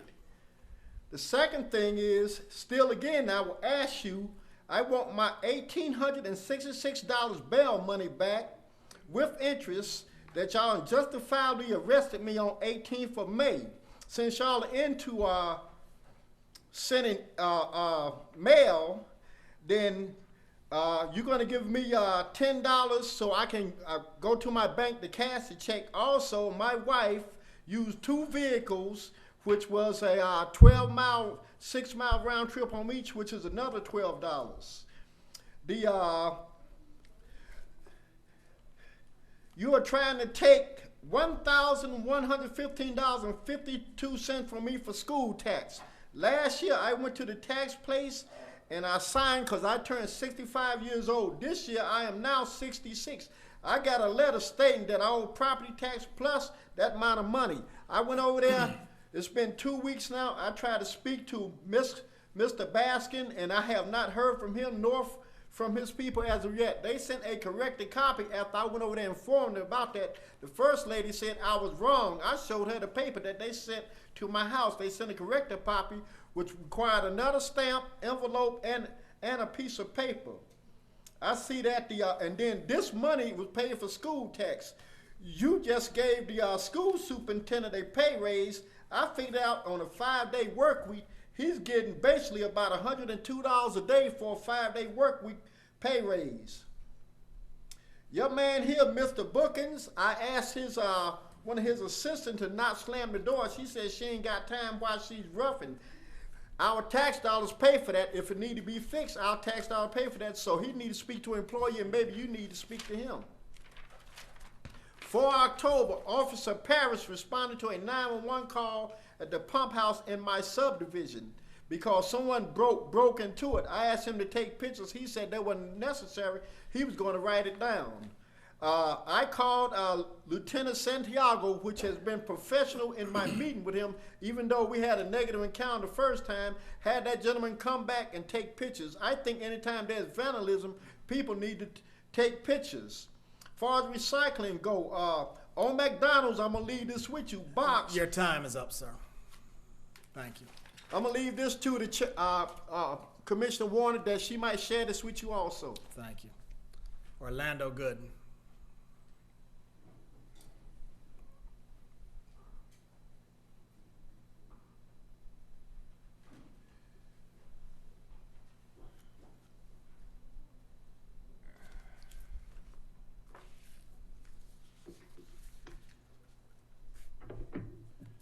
Orlando Gooden, Clayton County. I watched the September 22nd work session and presentation by Josh Lawson, who went through the options for universal trash pickup. He explained the pros and the cons, the benefits versus cost. This is necessary when you make your presentation to the public. I also watched the September 15th Board of Commissioners meeting and was impressed with the passion and conviction of 2 public comments. Mr. Jefferson spoke about the mandate of the Sheriff's Office, security at the jail, the courthouse, and served warrants. Also, the Sheriff's $16 million legal liability.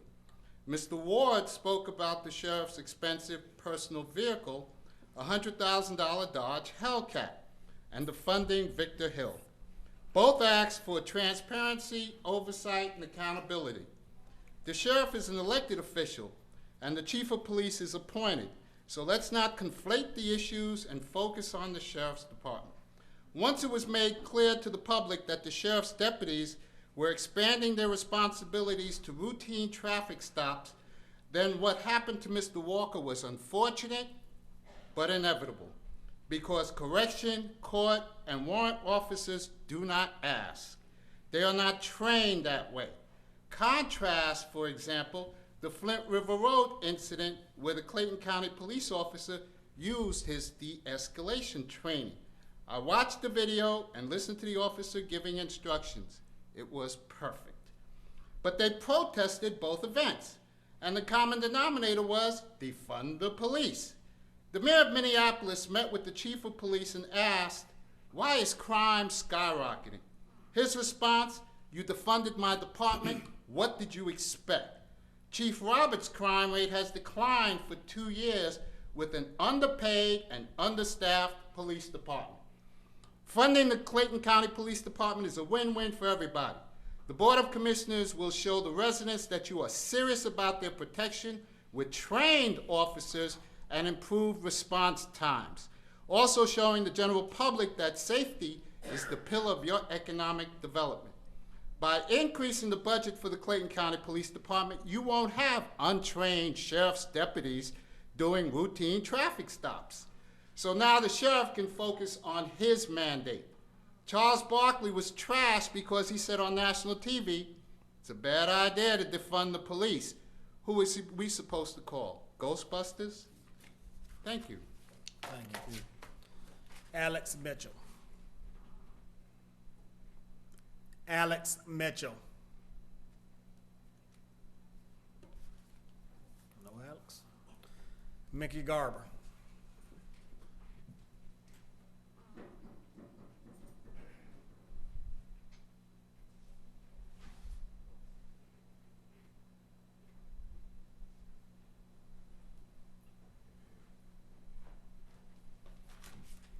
Officer.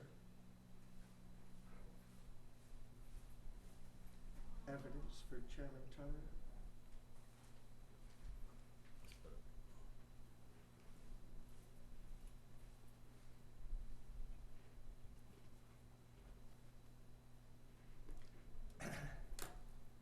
Madam Clerk, Mickey Garber, unincorporated Rex, Georgia. Chairman Turner and commissioners, my public comment this evening is a public comment, and it concerns is on the census, and I would appreciate if you pick up that evidence, Chairman Turner. Fellow Clayton Countyans, fellow Georgians, fellow Americans, if you don't fill out and respond to the census, you are a thief. You are robbing yourself. You are robbing your children. You are robbing your neighbors who filled out the census. There are over 125 things the census numbers are used for in funding, such as food for school lunches, money from the state and the federal government for education and the number of teachers, for emergency aid in time of national disaster, for placement of businesses for economic growth, government funding for your police department. This is your tax dollars coming back to you, but they won't come back if you don't fill out the census, because it's all about the numbers. If you don't want to be thought of as a thief, fill out the census. Those numbers again, Mr. Chairman, if you would assist me in my speech, please give those the telephone number and the website for the census. We can't speak too much about it. Time is of the essence. Go ahead, I only got 20 more seconds. Those numbers will be rebroadcast, and I will go over it again before the end of this broadcast. Thank you for your help. Thank you, sir.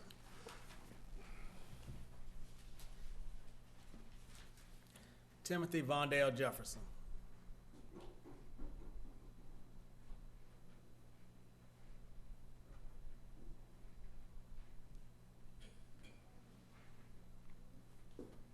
Timothy Vondale Jefferson, unincorporated Clayton County. Good evening, Chair, Vice Chair, Commissioners. I have three particular issues that I think of the utmost urgency. That is the census, the panic relief, and of course, the residue left over from the Development Authority, and hopefully we can move forward with the new economic development officer, and that we possibly can get some mandates so that we don't have duplication of services. So with that stated, I look forward to working with both entities in attempting to move this county forward in the spirit of excellence. Now, on the pandemic relief, we are in the last quarter of the 2020. This is October. The pandemic hit in February. Our small businesses were tremendously affected. They were closed approximately 2.5 to 3 months. No income. Of course, the PPP money, because they didn't have certain relationships with banks, they didn't get none of that. So I understand tonight that the county has some CARES Act funding that might be able to assist those small mom and pop businesses, not the people with 10 employees. I'm talking about people with 10 and less employees that didn't get no help. So we have all of these businesses, and I personally have 6 clients. They can't afford attorneys. So we negotiate their eviction. Now, I personally know that the owners of these shopping centers got PPP money, but they're not passing it down to the lessees. So therefore, we have to have a sense of urgency to help our small businesses, or our shopping centers will be blighted. Now, on the census, all hands need to be on deck. I noticed that we have signage, and I'd like to challenge each commissioner to put up signage in reference to this census report. Let's take down the Engage Clayton sign, and let's keep those signs up until October 31st with the census, so we can reiterate this in the people's minds, the citizens' minds, as they pass these signs. So we can have them throughout the entire county to ensure that they fill out the census report. And another thing is, I assist clients that come to me. There's one thing, the community development, this, HUD money, this and that and the other. We need one central phone number, the pandemic hotline, where that person can direct the citizen to the area in which their need is. Because right now it's convoluted. We got to go to HUD, we got to go to community development. That's not one source. Your But time thank you is so up, much sir. for your consideration. Thank you. Eric Bell.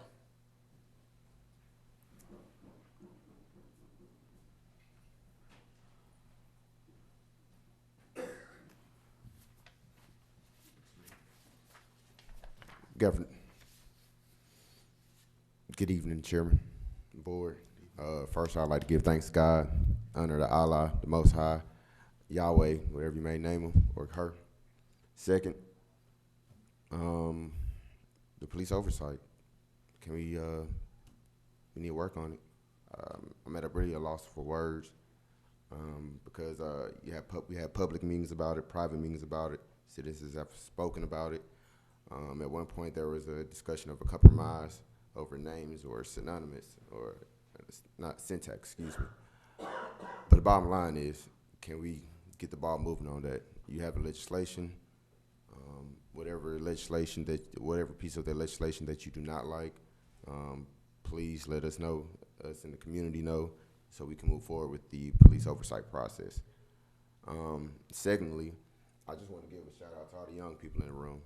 At one point in time, I was the youngest person in this room, looking around, but now I see Kevin in the back, my nephew, Darren, his little sister. So that's great to see them, because one day they're going to hold the mantles that we shall pass down. All that being said, let's work on this police oversight. I yield the rest of my time to who else? Thank you. John Cameron.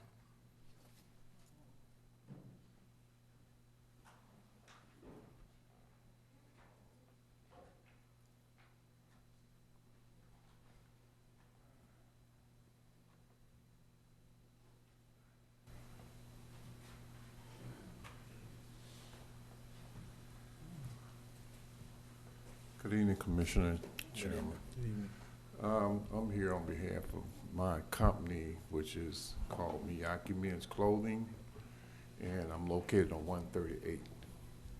And since this pandemic has hit me, it has really hurt my business. Just to give you a little background about myself, I've been in the business for about 25 years down on Mitchell Street, downtown Atlanta for 15. Moved from there to Clayton County 138. Business was good before the pandemic hit, but once the pandemic hit, the numbers had dropped considerably. I employ 4 people plus myself. And I'm trying to see what avenues is available to get some kind of financial relief to keep my business open and running. That's my time. And Mr. Jefferson spoke earlier. Let me assure you that this board values our small businesses.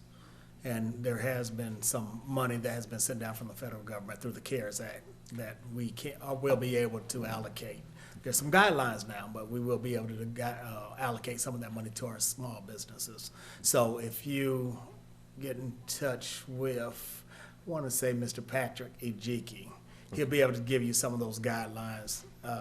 And then, a matter of fact, when you go out back out front, take my card, or officer, make sure he gets my business card before he leaves. If you give me a call tomorrow, I'll give you specific numbers and information. And that's Mr. Ejiki right there, so he can help address that as well. But please take my card also, and if you have any other concerns or issues, feel free to give me a call. Thank you so much, Chairman. Thank you. Thank you. Janice Dixon. Okay, she is saying that she's good to go. It's good to see you, Ms. Dixon. Kevin Barahona.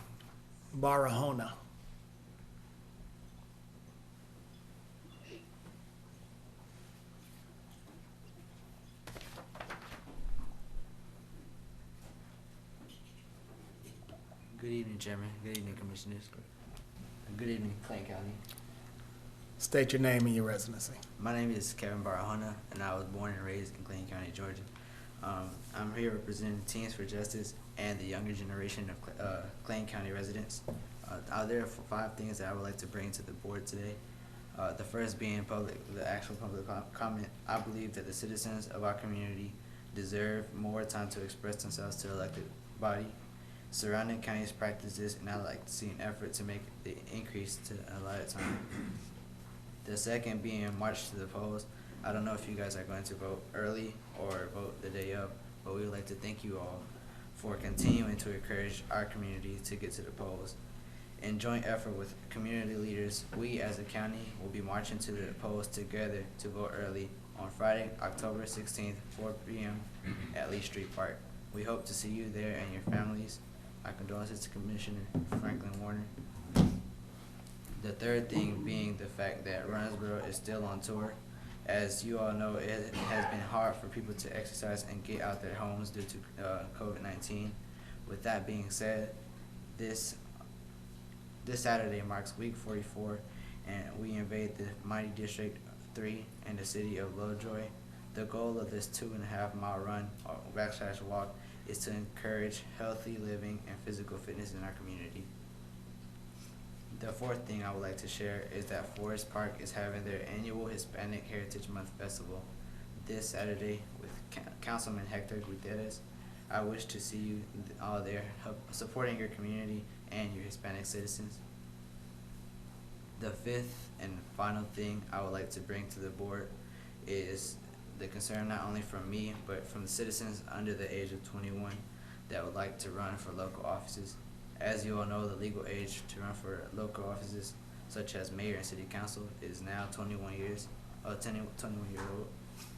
However, after talking with a couple people in the community, many of your residents, they want to see how it would go about bringing the legal age back to 18. As many of them already have goals and such that would improve their communities and surrounding areas. Going back to the fourth thing, I hope you guys know that you guys have a lot of Hispanic in your community. So we do wish to see you guys at the Hispanic Heritage Month Festival this Saturday. As I mentioned, it is going to be in Forest Park at Star Park. I believe, and it's from 1:30 to 3.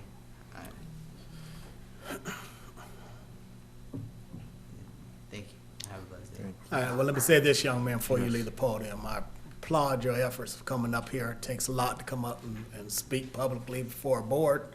And like Mr. Bell said, absolutely, you have a right. If the young people have a desire to sit in these seats or any other aspirations for a political future or whatever, then they need to let the voice carry them. And the one thing I can tell you about this board and each and every one of our board members, we love our youth.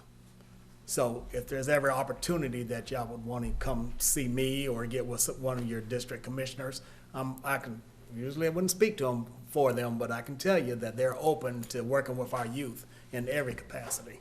So tell your associates, the people you deal with, if there's anything they want to do in Clayton County that's positive and productive, we're here to support that cause because we love our youth and we want to make sure that y'all stay on track and do bigger and better things.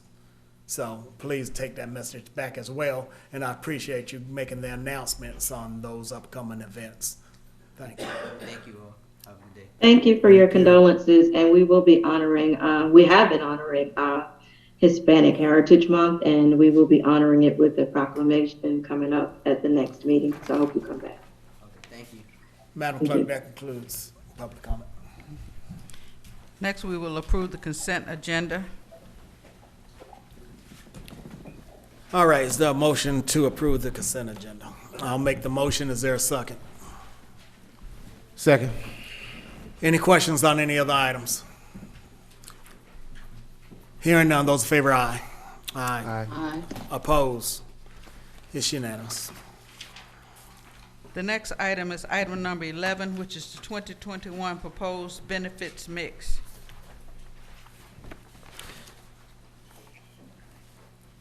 Ms. Hamels?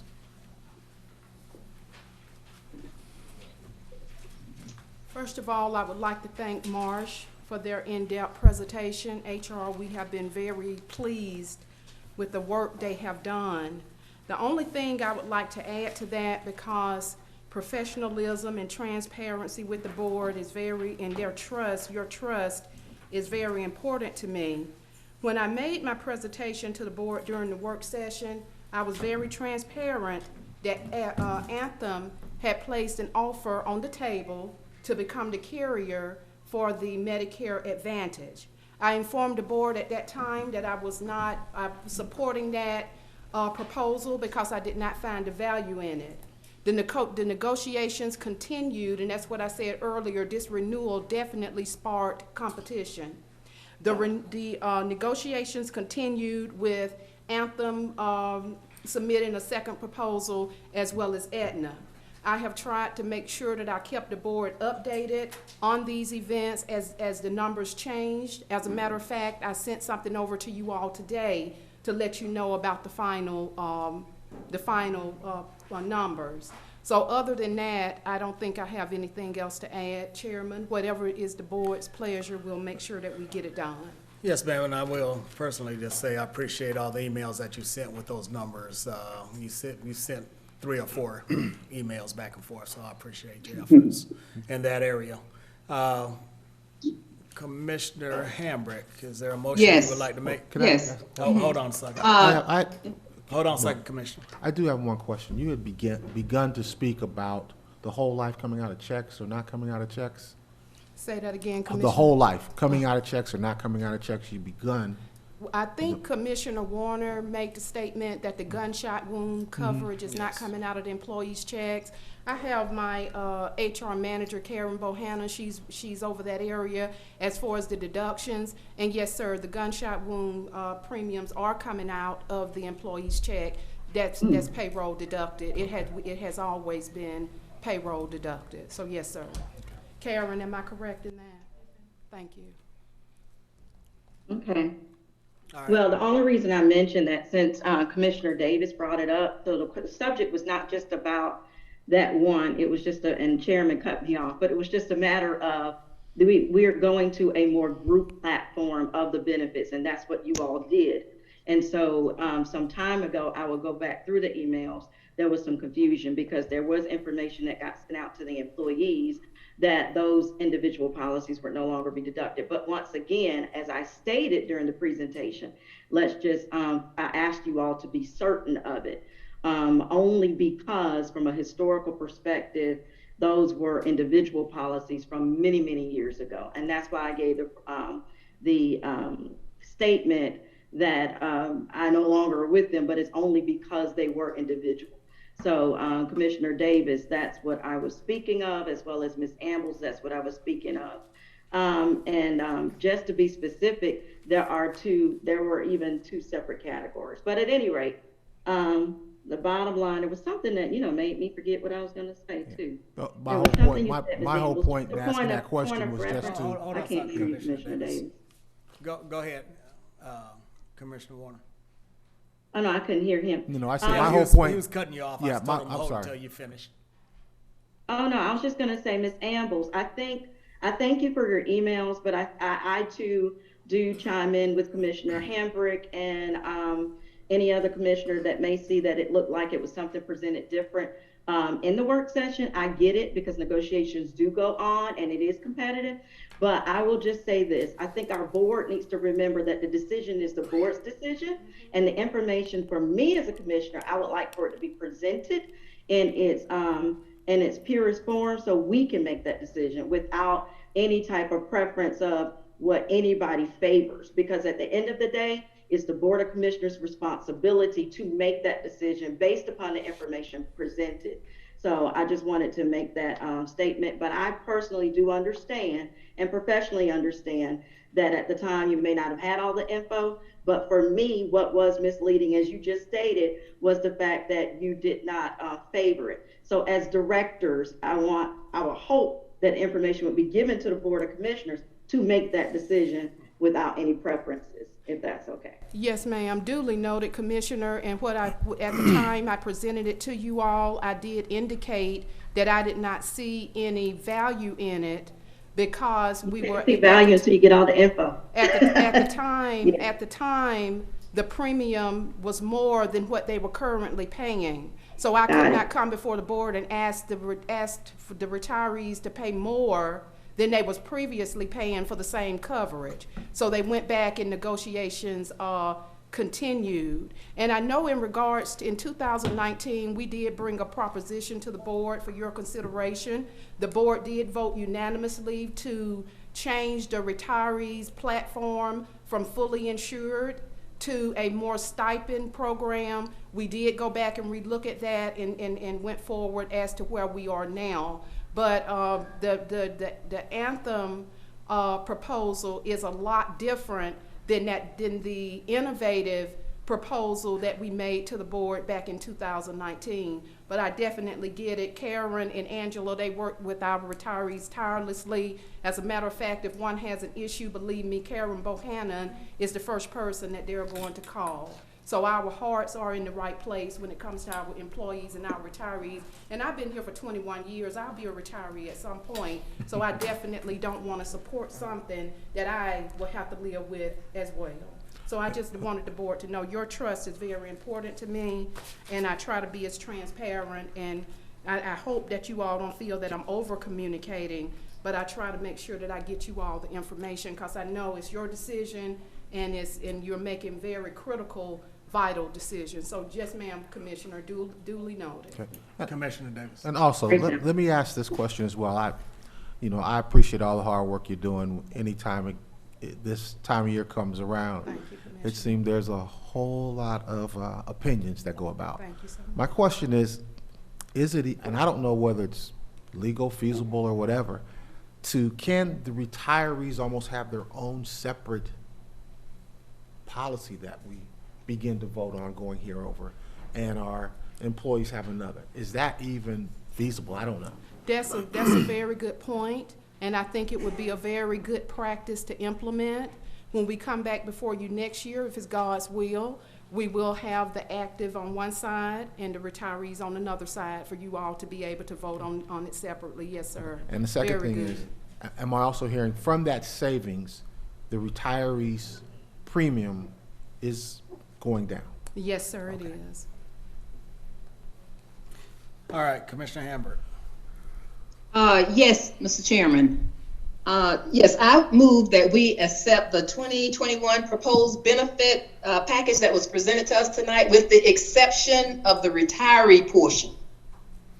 Okay, would you like to put how vital or crucial is it to get a new plan in place if we're going to go with a new plan?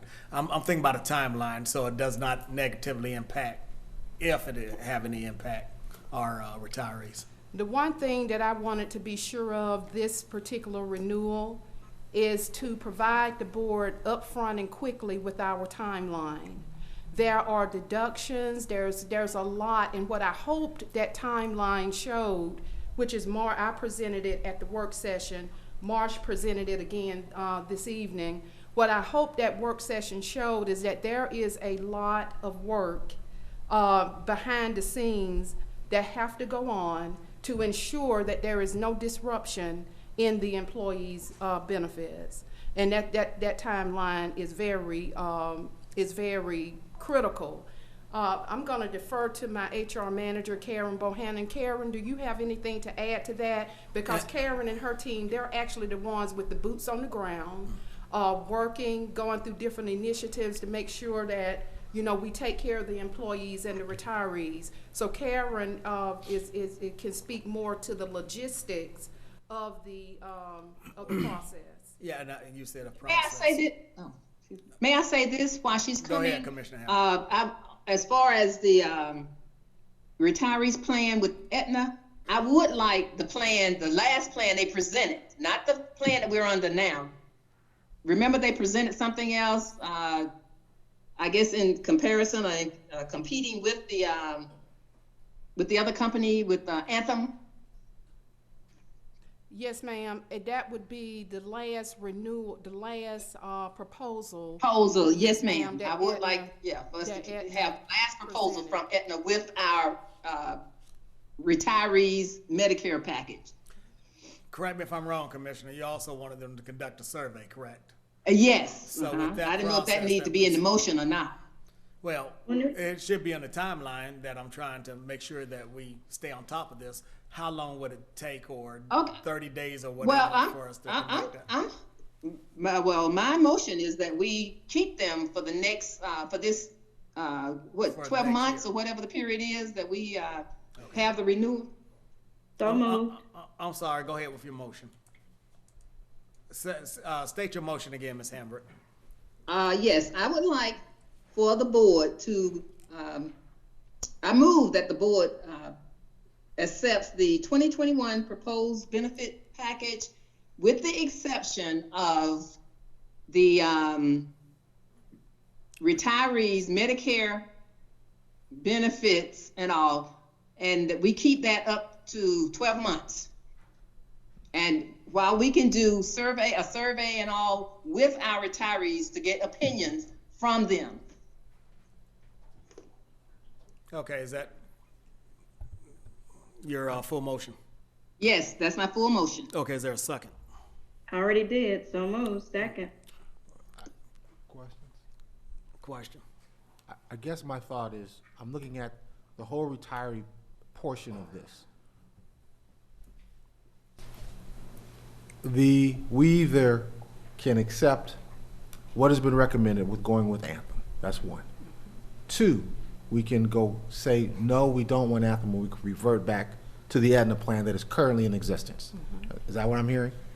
That's what the. And then the third, from what it sounds like I'm hearing, is that we want to revert back to an Aetna plan that was given to us, but is it still available? Jack, can you come and speak to that for me? Because we got two different revisions. Anthem and Aetna, like I said, this has been a truly competitive process. Anthem made the proposal that they would like to become the carrier for the Medicare Advantage. In the spirit of competition, Marcia informed Aetna, so there was a conversation, negotiations going on between them. So Aetna submitted another proposal, And then in reference to that proposal, Anthem came in and submitted another proposal. The document I sent over to you all today has both of them side by side for easy comparison, to see so you could see the numbers. The iterations or the last one that we're voting on tonight? The very last one that I Exactly. sent over to you all earlier today to let you know that the numbers had changed. So, from looking at any documentation before us, we have no documentation on what that previous iteration is going to cost, what it's going to save these retirees or cost the retirees. What are the distinctions between the programs? We have none of that information to go back and begin to have a vote about something that is the last iteration. Come up, Ms. Jack. Do you have that document that was sent over? Do you all have that document? We have just about every other Right here on my desk. I think this is it.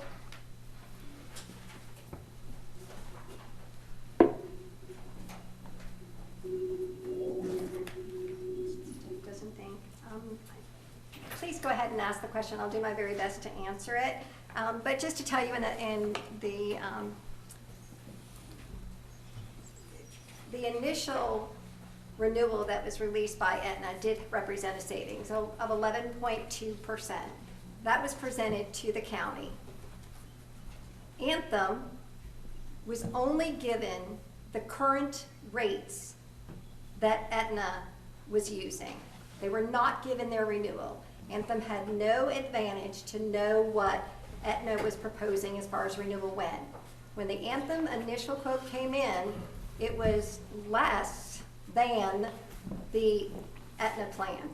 So without even knowing what they had to beat, they beat it by a mile, a very, very large mile.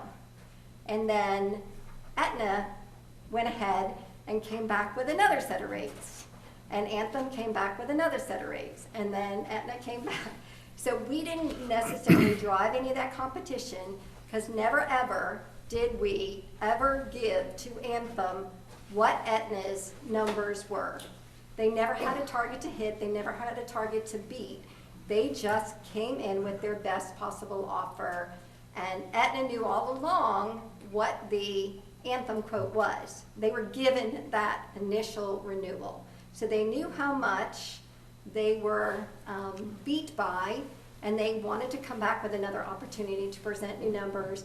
They did. We told them they would be presented to the board. So the savings itself, the 500,000 is tied to the retiree benefits. Yes, sir. Only talking And about then, retirement. and then the monthly premium for the retirees would go down $40. Correct, 30, I think it was. $30, what is it? It goes down, and so if it's, Okay, 20. it goes down by $28.93. It's $103 savings. I got you. 74 of that belongs to the county, $29 of that belongs to the retiree. And that's on the final? That's on the final. so- That's on Final, what they're Correct. proposing today. which equals the total savings of $545,582. And we brought with us the side-by-side comparison of the medical plan, and then we brought the pharmacy plan. And Anthem assures us that this is a very, very, very close match, and as we said, we already did the disruption report, and we can speak specifically to any pharmacy disruption. And provided it's no names are on it, no identifiers, we don't know, no one knows who those employees are that would have disruption, but taking those top 100 drugs and running them through the Anthem system and running them through the Aetna system, we know those results. There's 18 that don't match, but do have a therapeutic equivalent. There's 2 that are not in the other new plan. Anthem formulary. So we know that.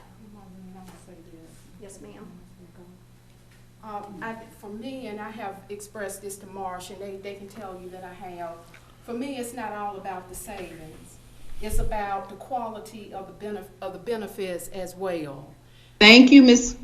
Umbles. When you look at a plan, because of the skyrocketing nonstop cost to provide benefits, when I saw the $500 and some thousand saving, I'm looking at the plan as a whole.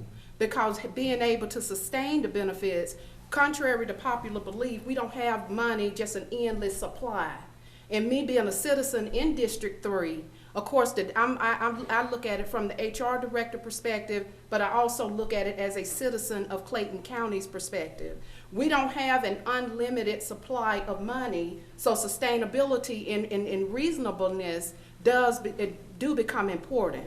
So I looked at it from the fact that the retirees will be paying less for the same coverage that they currently have, and it will also offer what I consider to be a smoother transition. When you retire, you don't have to go from one to the other. You just go to, it's a smooth process. But I did look at it from the perspective of sustainability for the plan, because like I said, contrary to popular belief, we do not have an endless supply of money. So what do you do from a benefits administration perspective? You try to make sure that you are hitting those highlights and trying to make sure that you can provide the best coverage for the best price. So they can tell you that I have echoed that. It's not about just the savings. We want to be able to have savings so that we can sustain and so that we can do even more. But it's also, for me, about the quality of benefits that we're offering our employees, which I am one, and our retirees, which I will be if it's His will. I just want to focus on that sustainability piece in the overall. Any other questions? All right, so correct me if I'm wrong, Ms. Commissioner Hambrick. Your motion is to leave retirees' benefits alone and approve the other proposed benefits package, correct? That's correct. All right, any other questions? I guess my question is, can we vote on these separate? Yes, they've already answered Well, their that's question. All basically- Okay, well, we're just saying we're putting it all, we're lumping it all in one. We're voting to keep the seniors benefits package alone, leave it alone. The retirees. The retirees, I'm sorry. That's part of her motion. Correct. So I'm not clear on what So your we've request combined is. them. We have combined them. Yeah, that's part of her motion. Okay, we saying the same thing. No, All right. No, we're not. We're not? No, Okay, we're we'll not. clarify. Definitely not. We'll No. clarify what you're asking, but So- there is a motion on the floor. Correct. So, because to me, there's two parts to the motion. The first part of the motion is to carry the benefits that have been stated and presented tonight without To the- approve the proposed benefits Correct. package. The second part of it is to leave the Aetna or the Retirees' retirees' benefits alone. To me, that's two parts.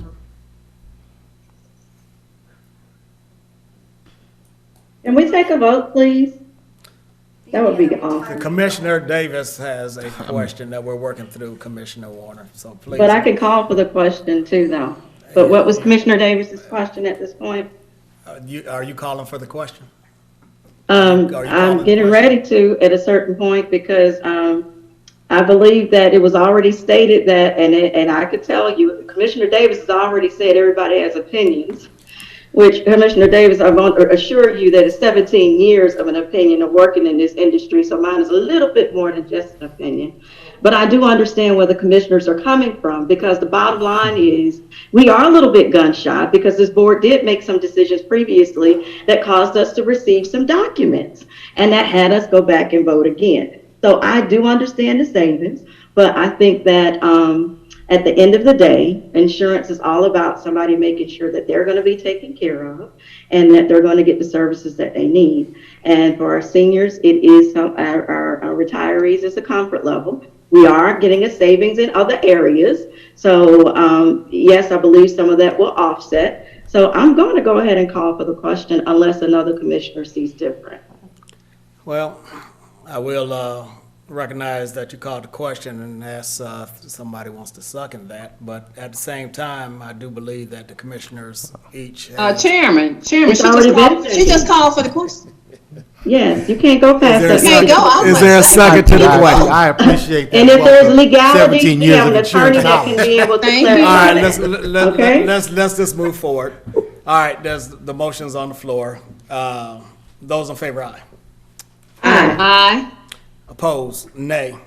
So 4-1, I guess it passes. But again, What did Commissioner Davis vote? If he just voted nay, then that means I voted with it. I think the majority of it is a good package. I will publicly state that for this retiree, I think it should have been revisited rather than voting on it all at once like that. Sir, are we just taking the question, Commissioner? Again, of course. We've already taken the have vote, 17 Commissioner years of Warner. insurance. Commissioner Davis, please, let's get some order around here. Everybody just speaks out. Everybody need to be respectful of each other, and we've got to quit doing that. What was the vote, Chairman? Chairman, It what was the vote? passes 3-2. Oh, you voted for it? Yes. 4-1. Okay, 4-1, it passes. I had a nay. Because anytime we can. And I think I was smiling. I didn't mean no I'm speaking, disrespect. Commissioner. Don't take it personal. I'm speaking, Commissioner. I never take anything personal. This is Thank you, about Mr. doing the Chair. business of the people, okay? And it's about protecting our employees, and I think that the presentation in reference to the retirees was spot on, especially when we can save them money. But let's move on to next. Thank y'all for your presentation.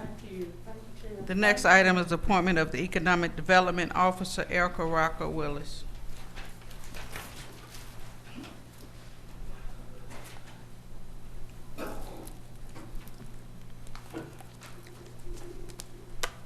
Can't sit down just yet. I want to put on the record the process that we engaged for the Economic Development Officer. The Economic Development Officer classification posted on July 16, 2020. A total of 9 candidates submitted employment applications for the position. An invitation to interview was extended to 5 candidates. Interviews was conducted on September 9, 2020. The interviews were held in the Clayton County Board of Commissioners Conference Room 2 with strict protocols for COVID in place. Chief Operating Officer Dietrich Stanford, Chief Financial Officer Ramona Bivens, and HR Director Pamela Ambles served as panelists for the interviews. The interviews consisted of 6 technical questions and 4 leadership questions. Care was given to remove as much subjectivity from the interview process as possible. Each candidate was asked the same question in the same order. Scores was assigned without weights. Each element was equally weighted. Each interviewer rated the candidates independently. Raw scores was tallied, and an average score was calculated for each candidate. The interview process is well documented, and Human Resources has a binder for public review if we get a request for this information. And that's all I have, Chairman. All right, is there a motion? Mr. Chair, I offer a motion to Confirm. accept the recommendation of COO of Ms. Erica Rocker Willis as a Economic Development Officer. I second that motion. Probably moved in second. Any questions? Hearing none, those in favor, aye. Aye. Aye. Opposed? Nay. 4-1, it's approved, and Ms. Rocker Wills is with us at this time. Would you like to come forward and show your face to our citizens that you will be representing our economic development interests? Yes, thank you, Chairman Turner and Commissioners. I am honored to be entrusted to be your Economic Development Officer. I look forward to doing a great job for this county. That I want to engage you and hear what is most important in your districts in terms of what you would like to see. But I'm excited and ready to get started. Well, thank you, and welcome aboard. This isn't the first rodeo for you, as they say, because you have worked with us in the past, and Yes. you have always done a good job for the citizens of Clayton County as well as this board. So thank you, and looking forward to working with you, continuing to work with you. So thank you. Thank you. Madam Clerk. Next. The next item is item number 17, Resolution 2020-183. And I'll let you sound it because you're going to sound it behind me anyway. Correct.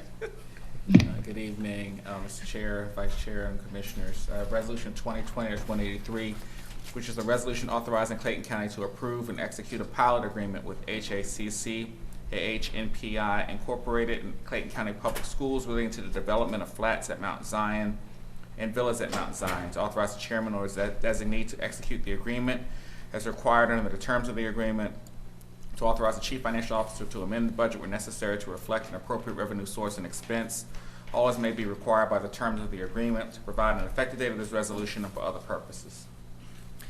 All right, is there a motion to approve? So moved, Mr. Chair. I'll second the motion. Are there any questions?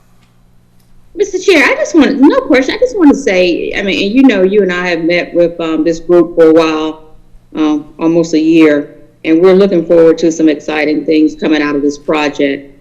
So that's really all. That's it. Yeah, and they're doing some new and innovative things, and they are have a pilot program in place to help support our kids in the school system when it comes to tutoring and some other initiatives that's going to help with sidewalks and so forth. So, yeah, I appreciate your work on this as well, Commissioner Gregory. I think it's going to be good for that area.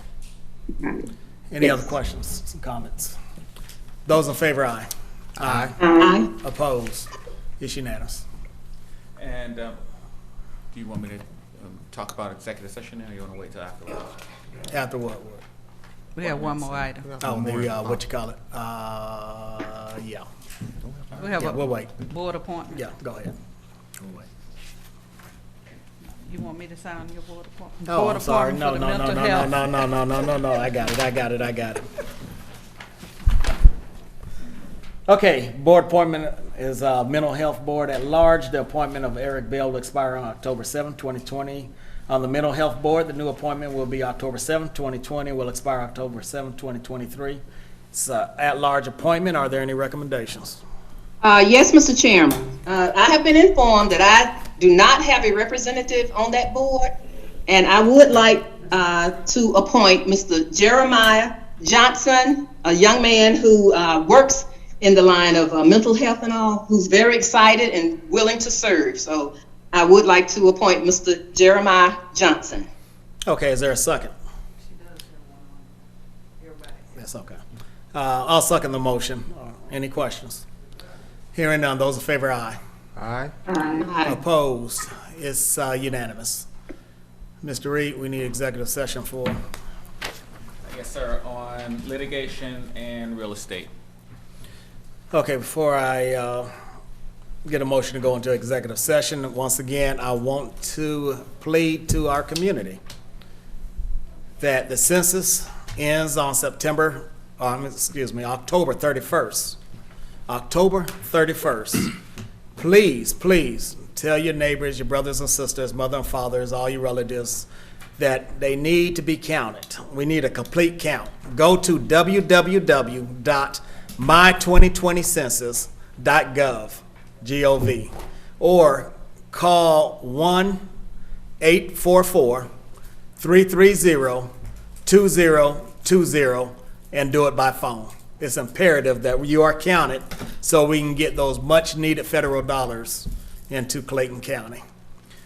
At this time, I will entertain a motion to go into executive session. So moved. So moved, Mr. Chair. Second. Commissioner Franklin Warner made the motion. Commissioner Davis seconded the motion. Those in favor, aye. Aye. Aye. Opposed? It is unanimous. All right, a motion to reconvene. So moved. I'll second the motion. Those in favor, aye. Aye. Aye. Opposed? It's unanimous. I really should have held roll call before I did that, huh? Commissioner Davis is present. Commissioner Hambrick, are you on? I'm on, yes. Commissioner Gregory? Commissioner Franklin Warner? Okay, well, We still have one. Go, right? yeah, we still good. Yeah, we have at least 3. We have a quorum. All right, motion to adjourn then. So moved. I'll second. Those in favor, aye. Aye. Aye. Opposed? It's unanimous. Good night, everyone.